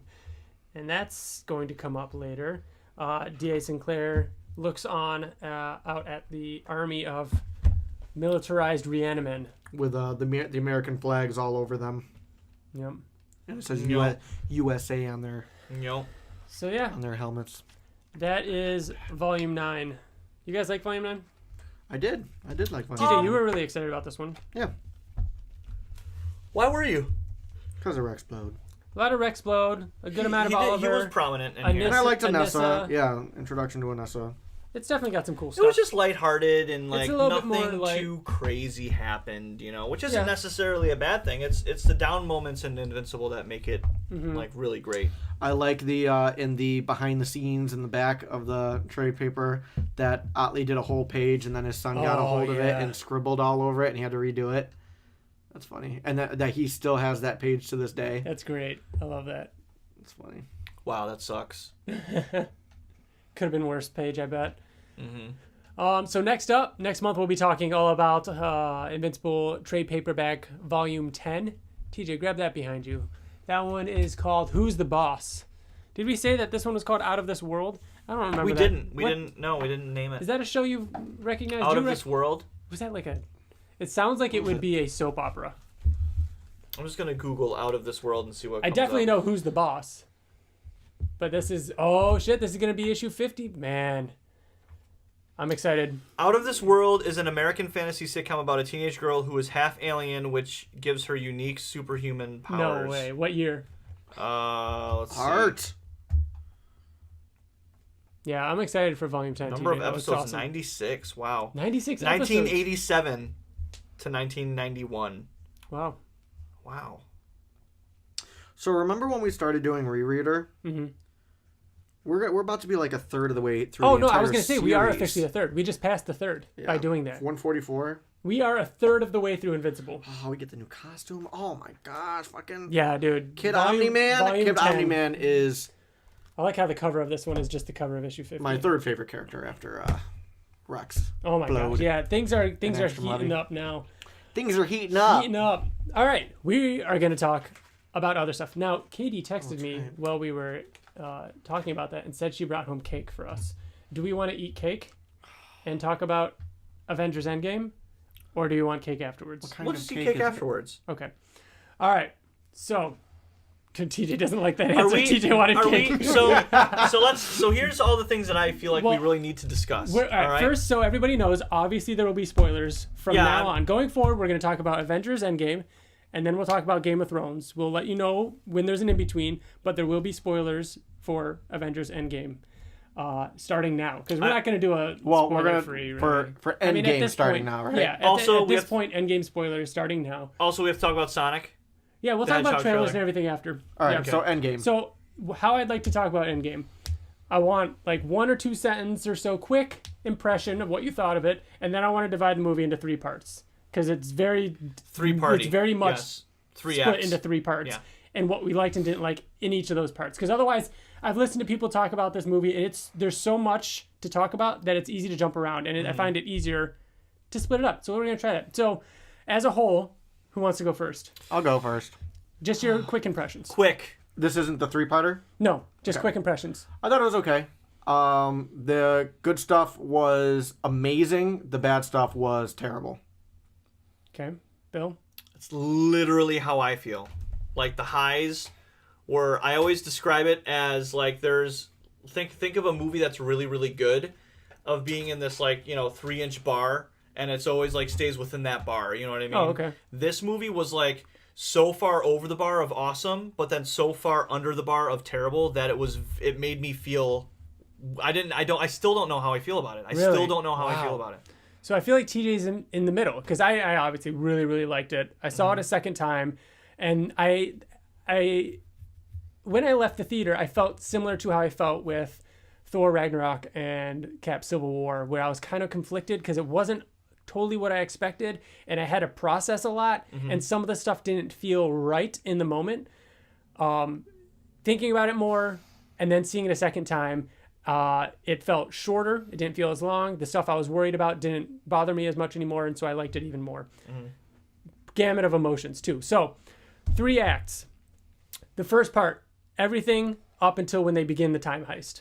So, I love that they just start off the movie and kill Thanos. I thought that was super cool. Yeah, I thought that I went for the head. Yeah, I thought that was very I loved Thor literally the entire time. Like, You loved Thor? Thor was my biggest problem with the movie. Up until this part, this is what I'm saying. Until the first act of Thor. Oh, okay. Which is him taking blame the entire. He didn't even have a line of dialogue until he said, "I went for the head." In Infinity War, he was like that. One of my favorite scenes, talking to Rocket on the ship. He has lost everything. He's and lived he even says, for 1,000 years yes, and killed that many more yes, people, and they still haven't killed me. It's yes, my fate to fucking kill Thanos. And he even says. He hasn't fought me twice. And guess what? He does. And he loses again. Where else do you take that character? Which is where we'll get into in the second act. But the first act, him being broken and like cutting off his head was such an awesome moment. And that callback of I went for the head was so neat. But go ahead. But it felt like useless. Like they killed Thanos, but it did nothing. Like I know. And even Thor said that. Like he was like, did you kill Thanos? Yeah. I killed Thanos. Yeah. Like, and he's like trying to justify it by he's the good guy. Like, and it felt like when you do something really wrong and you just make yourself believe that it was like the right thing to do. Like Thor after Thor Ragnarok and then Thor in Infinity War made me love Thor from hating Thor, which was crazy. But then I have other opinions about Thor afterwards. I also, do you have anything about like that? Because I want to talk about Tony and Cap. I thought that was a really great scene too. Tony really emaciated and skinny, giving him blowing up at giving him the nanos, the arc reactor, and being like, "Here, you take it." I liked him blowing up at Tony and being like, you said we would lose together, and guess what? We lost, and you weren't there. That was really cool. The number of callbacks in this movie is insane. It's insane, like how they made like 2 of like the popular least favorite movies. A lot of people don't like Iron Man 3. A lot of people don't like Age of Ultron. Well, and Thor Dark World is like known to being like the least favorite movie, and it has a significant part in this movie. They made it so that every movie in this 23 movie whatever matters, and that's incredible that they did that. But yeah, I liked First act, I thought it was okay. Nothing like terrible about it. Nothing like amazing. Yeah, it was surprising that he chopped off Thanos' head, but I was like, oh, okay. Like there was so much build up to this movie and not knowing where it was gonna go that when his head chopped off, I wasn't like, oh shit, but I was like, oh, okay, they're gonna go in a different direction. Which I think on a previous episode of Oblivion Song podcast, I said that he wasn't going to be Thanos wasn't going to be the main villain of the movie. So when they chopped off the head, I was like, oh, okay, so there's going to be a bigger... There's going to be someone new? Yes, exactly. So I was like, okay. So it didn't, like, pull me out of my chair. It was cool, though. Like, the first act I thought was okay. I remember being in the theater for that first act and feeling, like, because there's a lot of, like, Cap in the support group,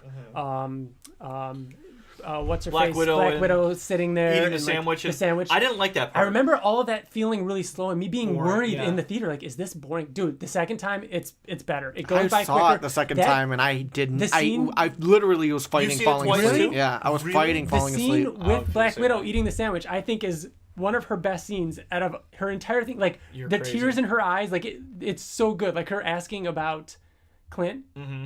I love that. I love that scene.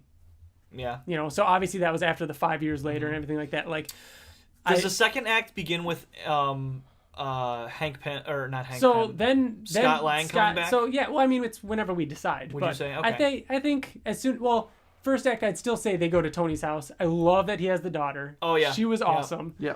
Him saying, "Now go to bed, or I'll sell all your toys." Yes. Like, I hate to say that that's me. You know what I mean? Yeah. That's how I act with my children, but I fucking love Tony Stark as a dad. Oh, it was so good. It was so good. And I liked that. I thought they were going to use this story or this storytelling, whatever, more. But I'm glad they used what they did with him basically saying, I don't want to help you because I have it right. I have it good right now. Mm-hmm. Whereas everybody else lost, I gained something. Mm-hmm. I'm the only one, like Pepper even says, like, we got lucky. Like, we didn't lose anyone. Mm-hmm. Like, literally, they're all there. Like, they're a core family, and he got a daughter out of it. Like, he doesn't want to go back in time. He doesn't want to erase what happened. He likes it better this way, which is a crazy like thing. Yeah. It's very Invincible. That's very you can go back in time, but you'll lose your daughter. Me and TJ talked about that. Yeah. Or did I say it to you? I don't know.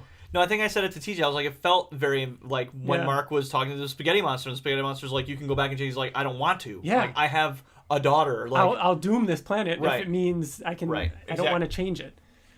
Yeah, I loved that. I really liked him. I liked his daughter. I liked all that.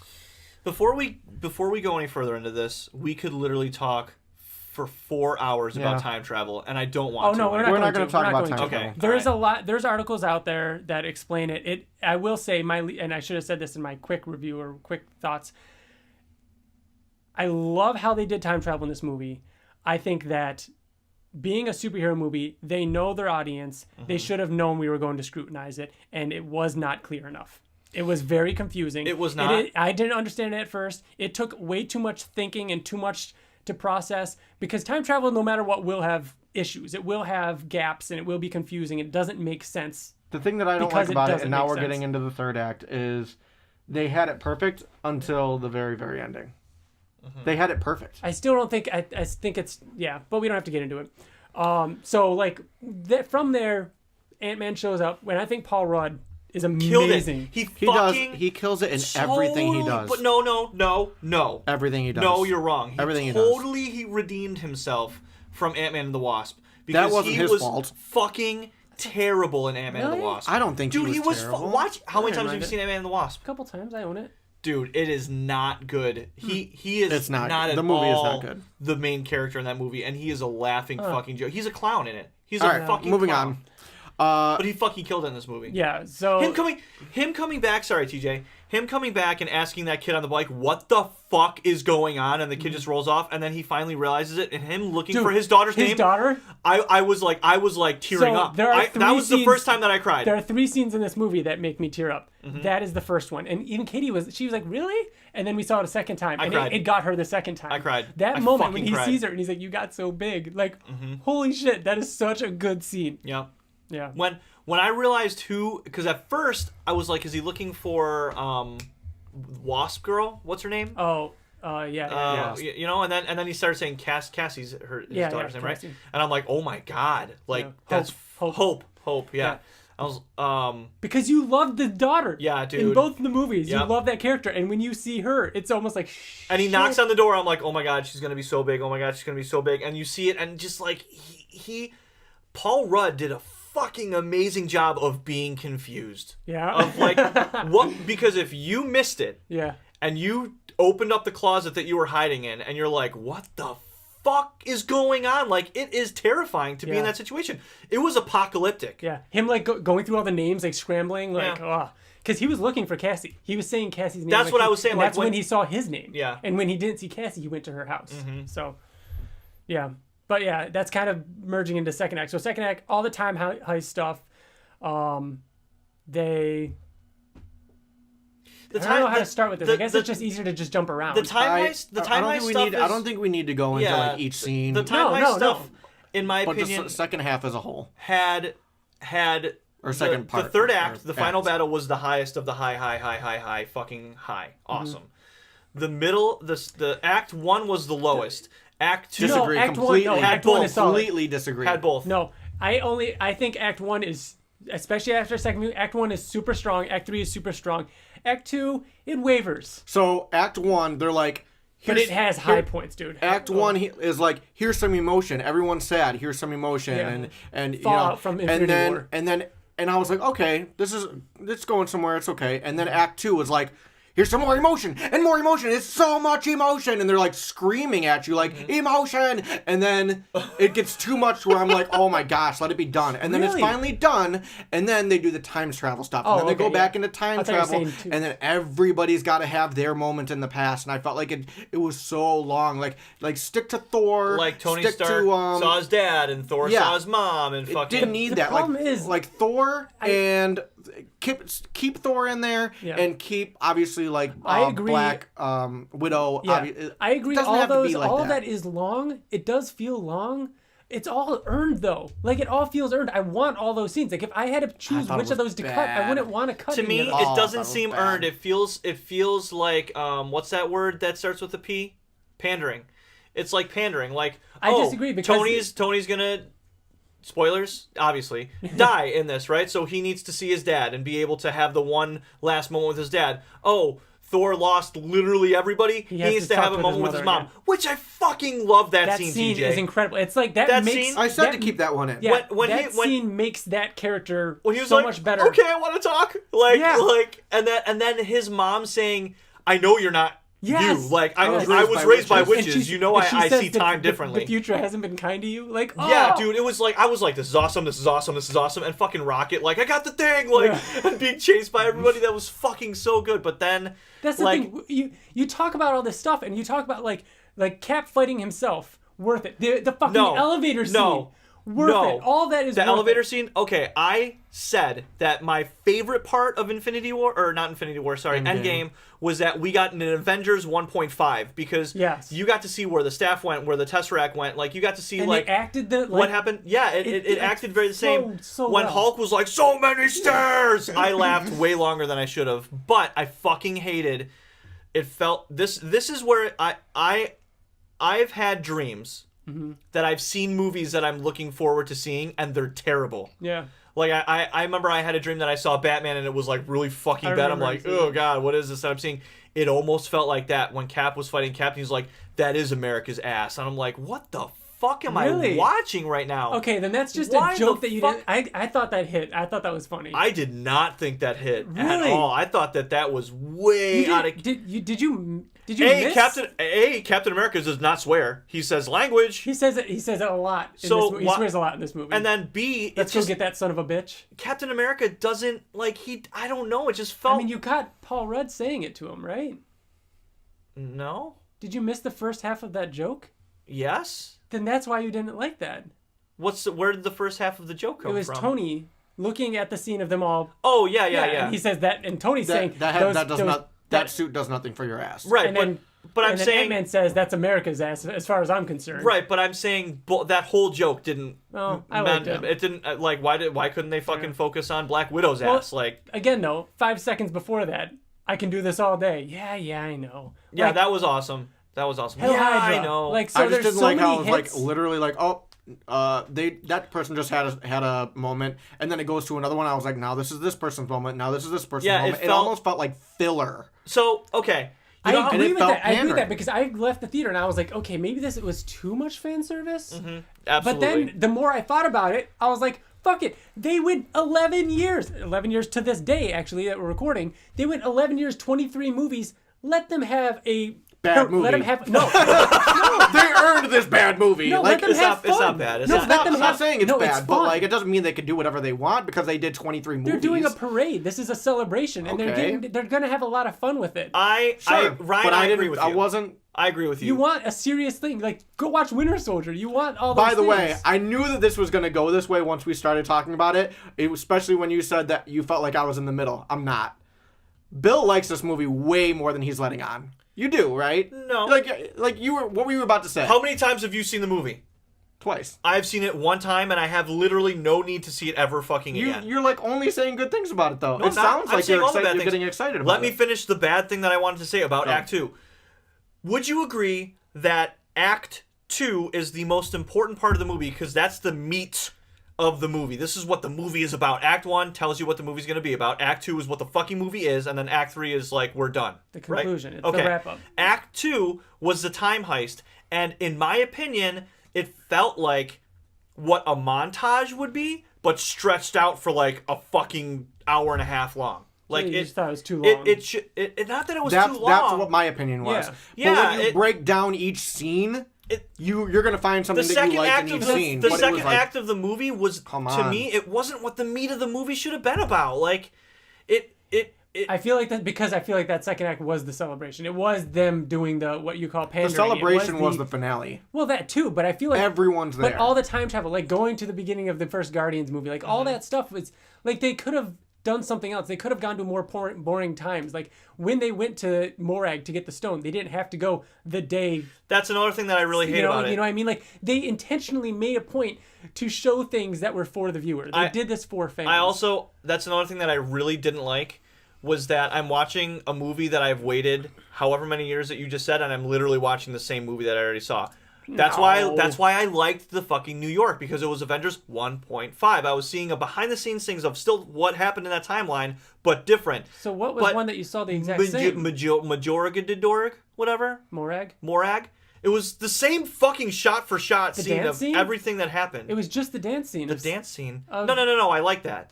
Which scene are you talking about? Where you hear him singing. Oh, as you're opposed talking about Voldemort. Vladimir. Vagabond. Where the Soul Stone is. Yes, where the Soul Stone is. Sorry, And I it- was talking about the Power And Stone. it was like, I'm like, oh, I get it. Like, one of them's going to have to Vormir. sacrifice. Yeah, Vormir. thank you, Vormir. One of them's going to have to sacrifice see- himself. I And can then see Red Skull that. comes down and his face is masked. And you're like, I know who it is. Like, stop it. Like, I know who it is. And he's like, you have to give up. I fucking know. Like, I've already seen this movie. I already watched Infinity War a million fucking times. Don't show me the scene again. Like, I Yeah. get it. And I understand why they did it. They have to show those characters seeing it. They can't just start and they're already sitting there. But like that's do you see how it feels so like yeah, counter but in a 3-hour fucking movie where that's only less than 5 minutes, then it's just know. it's I wanted to see something entirely new, and when I remember reading an interview with the Russo brothers that them saying you're gonna see entirely new places, you're not gonna see Titan, you're not gonna see all like fucking New York, like, and we did, like, we literally saw everything that we going saw. back through like even before. Does it seeing sound like I this still movie, fucking and love the movie, TJ? I think it does. I don't know. It's alright. It doesn't. But going back to before this movie, you could ask literally anybody, what do you think is going to happen? Children would probably tell you, I think they're going to use time travel to go back in time, change what happened, and we're not going to have Cap or America coming out of this movie. And they'd be right. And there were only 2 deaths in this entire movie, and it was Black Widow and Iron Man. And then Cap, also losing Cap, like we assume, like obviously we're not going to see him as an old man anymore. He's not going to come back as Captain America. Yeah. So like there were not any major, like we listened to Kind of Funny, and Kind of Funny was like, oh man, there's going to be so many deaths. There weren't. That's not what made the movie bad, because like I said, like being predictable can sometimes be good, but I feel like the payoff that you're talking about, Ryan, I didn't feel that myself. And maybe it's because haven't been as big of a Marvel movie fan as you have, but I didn't feel that payoff. like in the last year and a half, I felt it in the rewatched finale. all of them. Right. You know what I mean? Like in order. I felt that in the finale when everybody came through. It was a very Marvel-esque moment. So before we get into that's where the payoff. All right. So before we get into the third act, the things that were jarring to me the first time around, and I wasn't sure if I liked them, but then accepted them and I'm okay with them now, were Fat Thor and Professor Hulk. I like Professor Hulk. I didn't. I didn't think that I would when he was sitting in the cafe. The cafe is still a not good scene. That's probably my least favorite scene of the whole movie. It was a very weird introduction. Goes on too Here's long. why I don't like Professor Hulk. Now what? What do you mean? Are they going to do a Professor Hulk movie? Is he going to be Professor they weren't Hulk gonna in do his a next Hulk movie fucking anyway. movie? He's just Professor Hulk. He's just always going to be Professor Hulk in the He coming might not movies? even be. They might reference him, but he's not. I think he's done. I think that character's done. Then okay. Yeah. So why are you still getting wouldn't- mad about something that isn't true? Because it ruins his character. But its character's done then. Think of it that way. If his character is done... But you're getting he mad didn't at have- a hypothetical. You get what I'm saying? You don't know that his character's going to come back. You don't know that it's going to end. So just take it at face value. But I wanted Hulk in the finale of the movie. Like, I wanted him in the end. Like, that wasn't... even in the end, even in the finale, even as Professor Hulk, he didn't do shit. The whole fight. He did the snap. Yeah, and that's all that he could do. And That's one all of the that he could coolest do. scenes of him holding it up is another Yeah. comic book reference too, of him holding up Avengers building. Like But he I want had to see cool him moments. like rip something apart. And everybody, we went back like to our New friend York and Rob, saw who him, was like, actually on this podcast, stomp on a car, but that was it. Yeah, that was funny too. But he kind of, My but thing that's is- that's something what felt I didn't like because he was making fun of Hulk. Like it Yeah. felt very like Yeah, cartoony. You know what I mean? I didn't like Professor then- Hulk at all. I Thor, think I that thought, was a good way. god awful. I think Fat Thor God- was fucking Awful. God. demi-god awful. There we go. Yeah, For all the, I don't think I need to go into why I hated Thor. I didn't like him at first, but again, the more I think about his motivation, where he was at the beginning of this movie, everything that his mother says to him, and him not looking like a surfer dude, like totally jacked out, like he looks like a Viking now. He doesn't look like every other superhero. Like I like it. It's so cool. It's My- It wasn't his it's hair that I had completely the problem different. with. My It was absolute him being fat. my absolute favorite part of the movie was him being part of the Guardians now. Isn't that crazy? If he is not in Guardians gotta 3, be. I'm going to be fucking pissed because Yeah, he of is course he is. fuck. That's like his movie. That's the very last Thor scene with Ragnarok. him- What made it so great is that it was like Guardians. Yeah. I loved with him explaining the ether and all the Avengers being like, "Oh my god," like embarrassed by him, and then Paul Yeah. Rudd being like, "Yeah." Because Like, it's the so first that excited he's 'cause he doesn't know any of He this. doesn't know anything. He's So all funny. he's known is stupid shit. Like he doesn't know anything about all Yeah. the cool stuff that's happened. And yeah, All right, so obviously third act, you know, Black Panther was fucking useless in it again. so was everybody that came through the portals. I know. And It's just a fight scene. That's just them fighting. something that I want to talk about. And I don't want to talk about. I read something else with the Russo brothers. We read the Q&A. Yeah. I don't. Again, let's not talk about time travel. But you're about to bring Everyone up knows time about the. travel, No, aren't you? no. I'm talking about the fucking rings, Portals? the portals that Doctor Strange can open up. Uh-huh. So when that closes, that it like just it ceases to exist, right? It's not a Okay. portal. It's not a force that can be like stopped. Right. Someone asked, couldn't he just use one of his portals to chop off Thanos' hand? He does that in Infinity War. He chops off the monster's hand. Right, with he a does. But why doesn't he do Thanos's? They It's said because Thanos Russo brothers and the Russo brothers said because Thanos' skin is impenetrable and Oh, really? that portal and Doctor Strange either didn't have time or saw that as a possibility and it didn't work.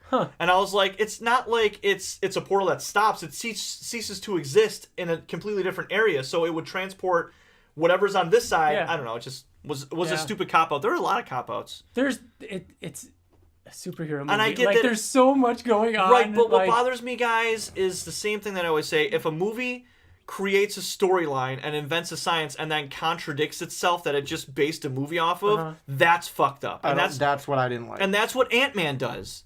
Ant-Man don't have cannot to get into stand on Ant-Man. someone's All right, shoulder. moving You on. don't have to get into Sorry, Ant-Man. guys. Third act was amazing. Was the fight, and it was fucking like, perfect. It Yeah. was, yeah. This was Spider-Man by far, and Tony Stark. That was great. Was amazing. This was by far the best movie theater going experience I've ever had. Like the theater reacting to certain parts and everything. Like Captain's the hammer. Yep. Honestly, Holy that shit. was the best part of the movie. Holy shit, that was incredible. That was so good. The way they handled it, the way they did it. I mean, just Cap with the shield and it getting chopped up and then him standing up, like that awesome shot of him facing the whole army and then like the whole on your left. Oh, yeah, from Winter Oh. Soldier. Yeah, on your left. Yeah. Yeah, that was- I mean, we could talk for a while about all the things that go on in that have. fight scene. I know. We can wrap it up, but I don't know. That whole, I mean, the ending was great. I hoped that Tony would snap. I liked his death scene. Her saying you can rest now. That was like devastating. the saddest moment Did you catch I've it? ever... I didn't catch it the first time. What? Like when he solves time travel and he goes and asks her about composting and he says, "So I figured it out. I figured out time travel. I can just put it in a box. I can throw it in the bottom of the ocean. I don't ever have to do it. We could just go back to the way life is. I don't have to help. It doesn't matter." And she says, "Yeah, but will you be able to rest?" Yeah. That was was the payoff. And then her saying it at the end. Yeah, you can rest now. Yeah. We're going to be fine. We're going to be What okay. I liked about it, and this makes sense, is because one snap, like, hurt Thanos.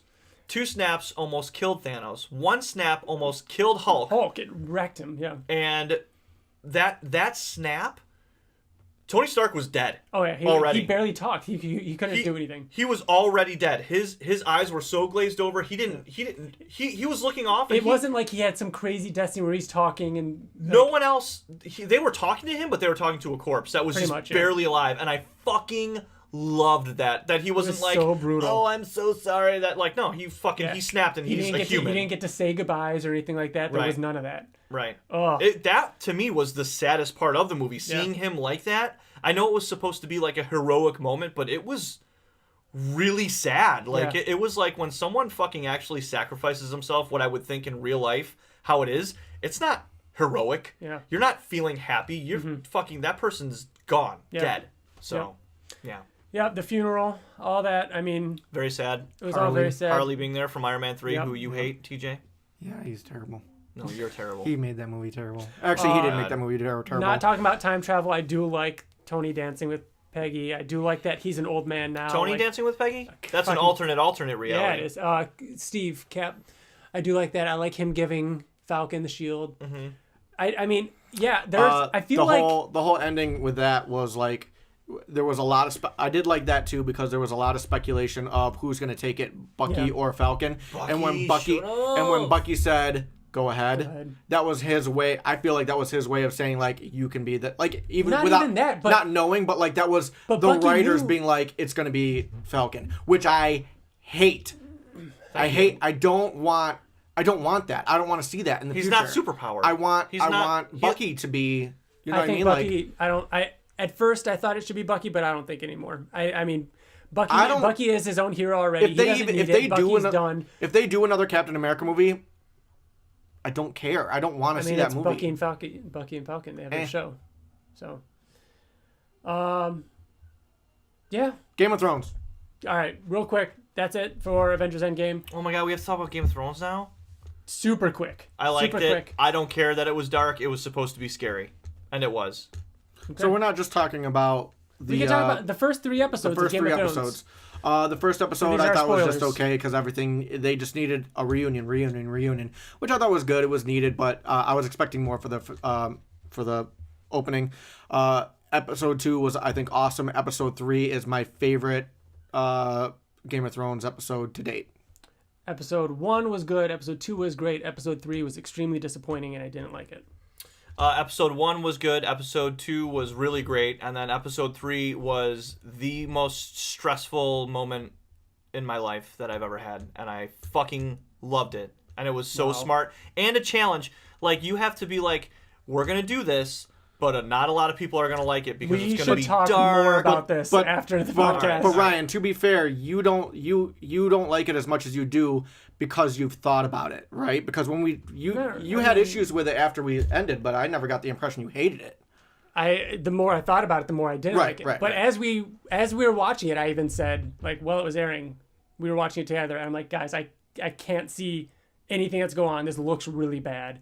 And then as it ended, we're like, because the whole episode is leading to something, and then when nothing happens, the episode ended, and we talked about it. Nothing happens? Yeah, we'll talk about it later. Go on Twitter. Something happened. Yeah. Something big happened. Yeah, and a lot of people didn't like it. Are we not spoiling? No, we're spoiling. Yeah, we can spoil. We're doing spoilers. How did nothing happen? The fucking Arya Night killed King. him. Right. That was cool. I like that. Yeah. All right. The whole so like 8 seasons of build up. What would you? Thank you. What was the whole? When I say Game of Thrones, what do you say? winter is coming. Yeah. Right? And you're like, Yeah. winter's coming, and like, wait. Yeah. So is winter gone now? Is that the show?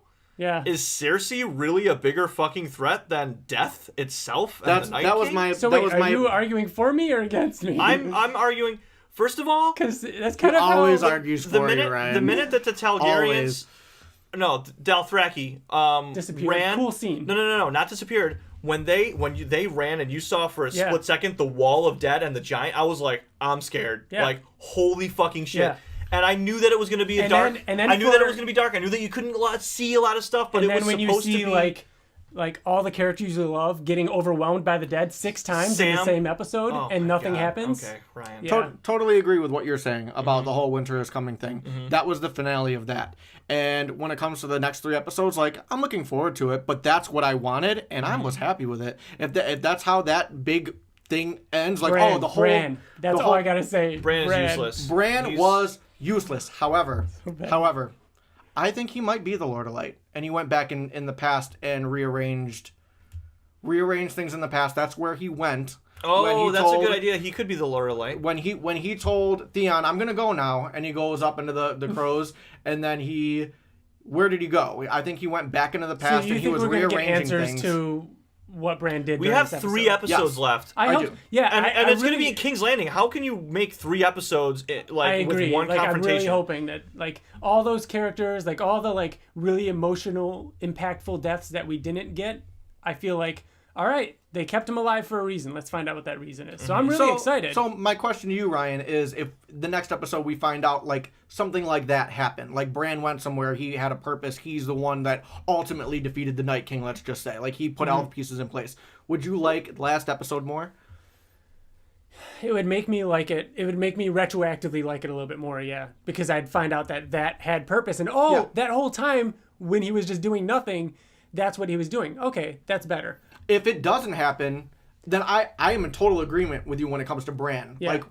Like all that for nothing. Yeah. And where everyone in the world is like, he's the most important character, he's gonna do some crazy shit, and then he just sat in a chair the whole time. For the record, But there's no way that's the case. I would like to go on the record by saying I've never liked Bran, and I think that he is the most forgetful, useless character in this entire show. But I feel like he's gonna end up being. It's just crazy that like that's a major story point, and like Jon's whole story, being on the wall, going beyond the wall, going to Daenerys, getting the dragon glass, his whole story, this entire show has been building up to this episode.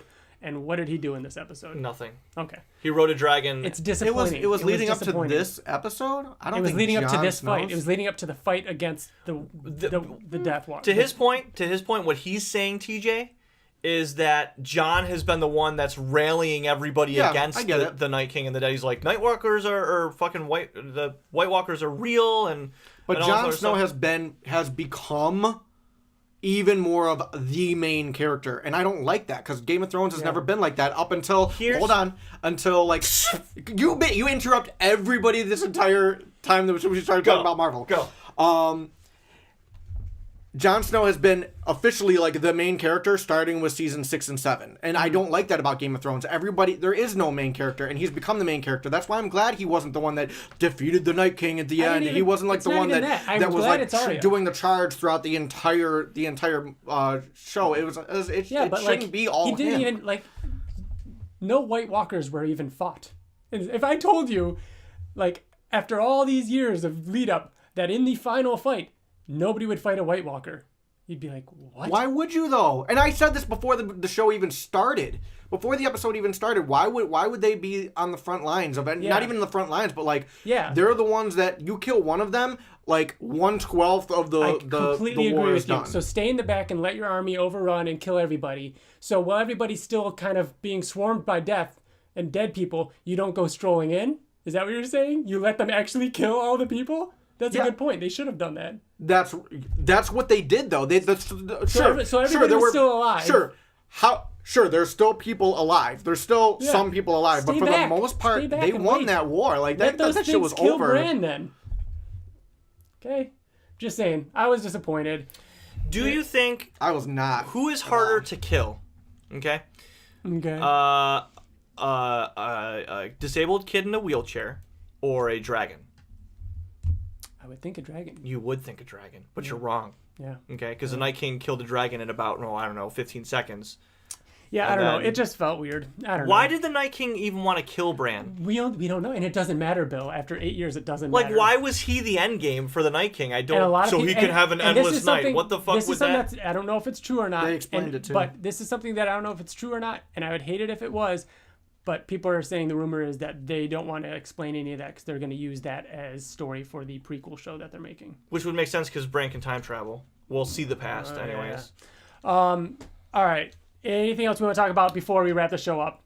You guys said it in our group chat. Do you guys seriously think the Sonic trailer looks good? I don't think it looks spectacular, but I don't think it looks so. When we first got the first image of the Shadow Sonic, everyone was like, "This is gonna be shit." Mm-hmm. It's not that. Absolutely not that. It's not amazing. I don't think it looks incredible. The reason why I'm excited for it is not because of Sonic. It's more for Jim Carrey. Okay. Yeah. Because it looks like the same crowd. I feel like Hop. I recently saw It is. It is Hop. Well, It has the main character. I recently saw the character. trailer when I was in the theater for Dora the Explorer. It feels like a kids movie. It Yeah, feels it's 100% a kids movie. Okay, I thought you were thinking of this as No, not like Pokemon. Okay. However, What the fuck are you talking about? however, That it looks does awesome. look a lot like Pokemon. Yeah. It looks doesn't. a lot It like doesn't Pokemon. to me How at many all. times are you going to Pokemon use looks that like- computer? I saw a video of two side-by-sides with the trailer, and they actually matched up. Oh no. They literally matched up. But that's a trailer. You right. can match up trailers. I've gone on the record a lot on this episode, and I would like to go on the record one more time in Okay. saying that the action in Sonic is going to be fucking awesome. Man, I think the action in Sonic is going to be like a kids movie. It's going to be What? He Yeah. turned into a little ball and blew that car up, and that was awesome. Mm-hmm. Wow, Ryan. I don't know. I personally do not know why people are hating on it so much. It's a fucking kids movie. I agree with you. Grow No, the no. fuck up. I agree with you. He has teeth. Yeah, we all have fucking teeth. Every animal has fucking teeth. What are you gonna I- make his teeth sharp? Fuck you, you fucking I assholes. completely agree with you. Like- I just think that I thought you guys were, and I feel like a lot of people out there are trying to raise this up as something as more than a kids movie, and it's okay to be a really cool kids movie. Yeah, with Jim I Carrey. love kids That's movies. Fine. Okay, Mr. Popper's Penguins. I still haven't seen that, Neither have I. It's okay. but yeah. So yeah, as it could be a really fun kids movie, definitely. Yeah, All right, cool. it is what it I is. feel like I have a different standard for Detective Pikachu though, which I think is going to be really cool. I think that's going going to be the movie there. Really? Yeah, I'm I went on the excited for record before and said Man, that. it's a big record. I know. Anything else we want to talk about? This episode has gone long. Go. Yes. Days Gone got a 6.5 on IGN. Did you get it? And I was gonna pre-order that, and as soon as I read the review, I was like, nah, I don't think so. And then because I'm impulsive, did anyways? I did it, Ryan. I bought it. I bought it 3 days ago, and I really enjoy it. Are you having any issues with No. bugs and stuff? No. There's been 8 patches apparently. Well, that's okay because I waited. You know what I mean? And they just recently canceled the patch because the patch made it worse. The patch to patch a patch Yes. made the patch worse. Yeah. That patch the patch. I have not run into any bug issues at all. It's not The Last of Us. Like when I first saw the trailer, I wasn't excited for it. Like Yeah, the I know. release 2 years ago at E3, I was like, "What is this?" But it feels like I'm ironically enough because there's a World War Z game that just came out. Yeah. It feels like the most stressful parts in that movie, Mm-hmm. like being swarmed and overwhelmed. It felt like that. Like there's a part where I crashed my bike and I was being swarmed and I had to run in a big wide circle to have them to follow lure me them to get around. them away to hopefully pick my bike up in time to get away. Yeah. Like it's that. I don't know.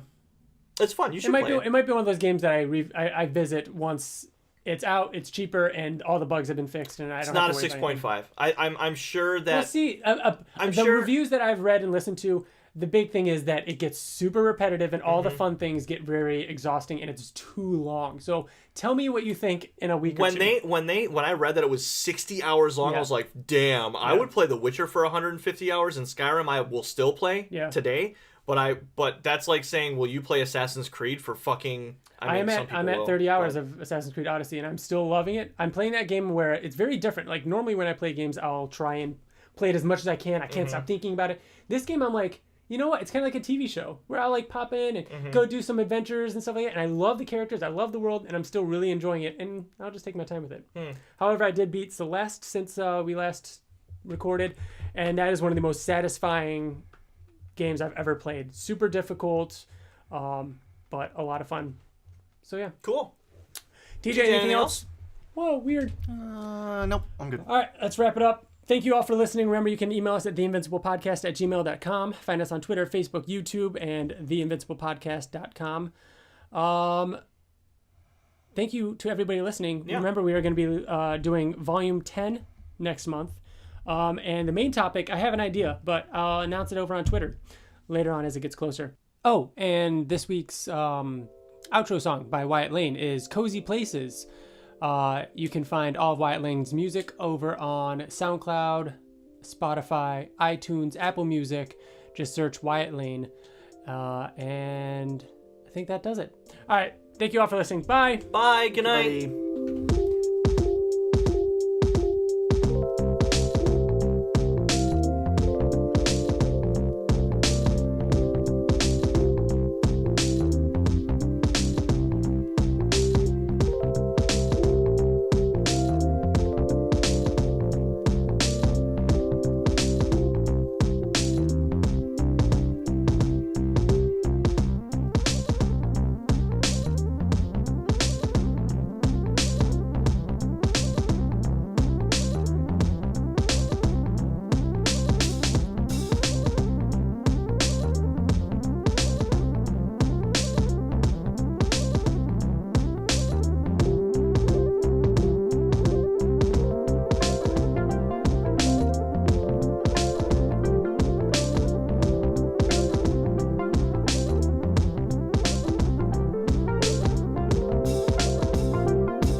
New green sweater? Little new. It's a little new. It's an interesting color green, TJ. It's a little dark. It is dark. But it's not dark. It's like because it's like the Batman of green. You usually wear very bright green, blue, like blues. Like a blue well, no, or a blues, black or a gray. Blues, orange. I don't ever wear bright colors. I did recently buy a dolphin bright stuff is very bright. True. I wear dolphin. And don't stuff. you have a very bright orange hoodie? I have a bright red hoodie. Years and years and years ago, I had a ridiculously bright orange hoodie. You've never worn green. That was like 6 years ago. You've never worn green. Really? You know why? I don't think you have one green. Green always looks like it's your dad's.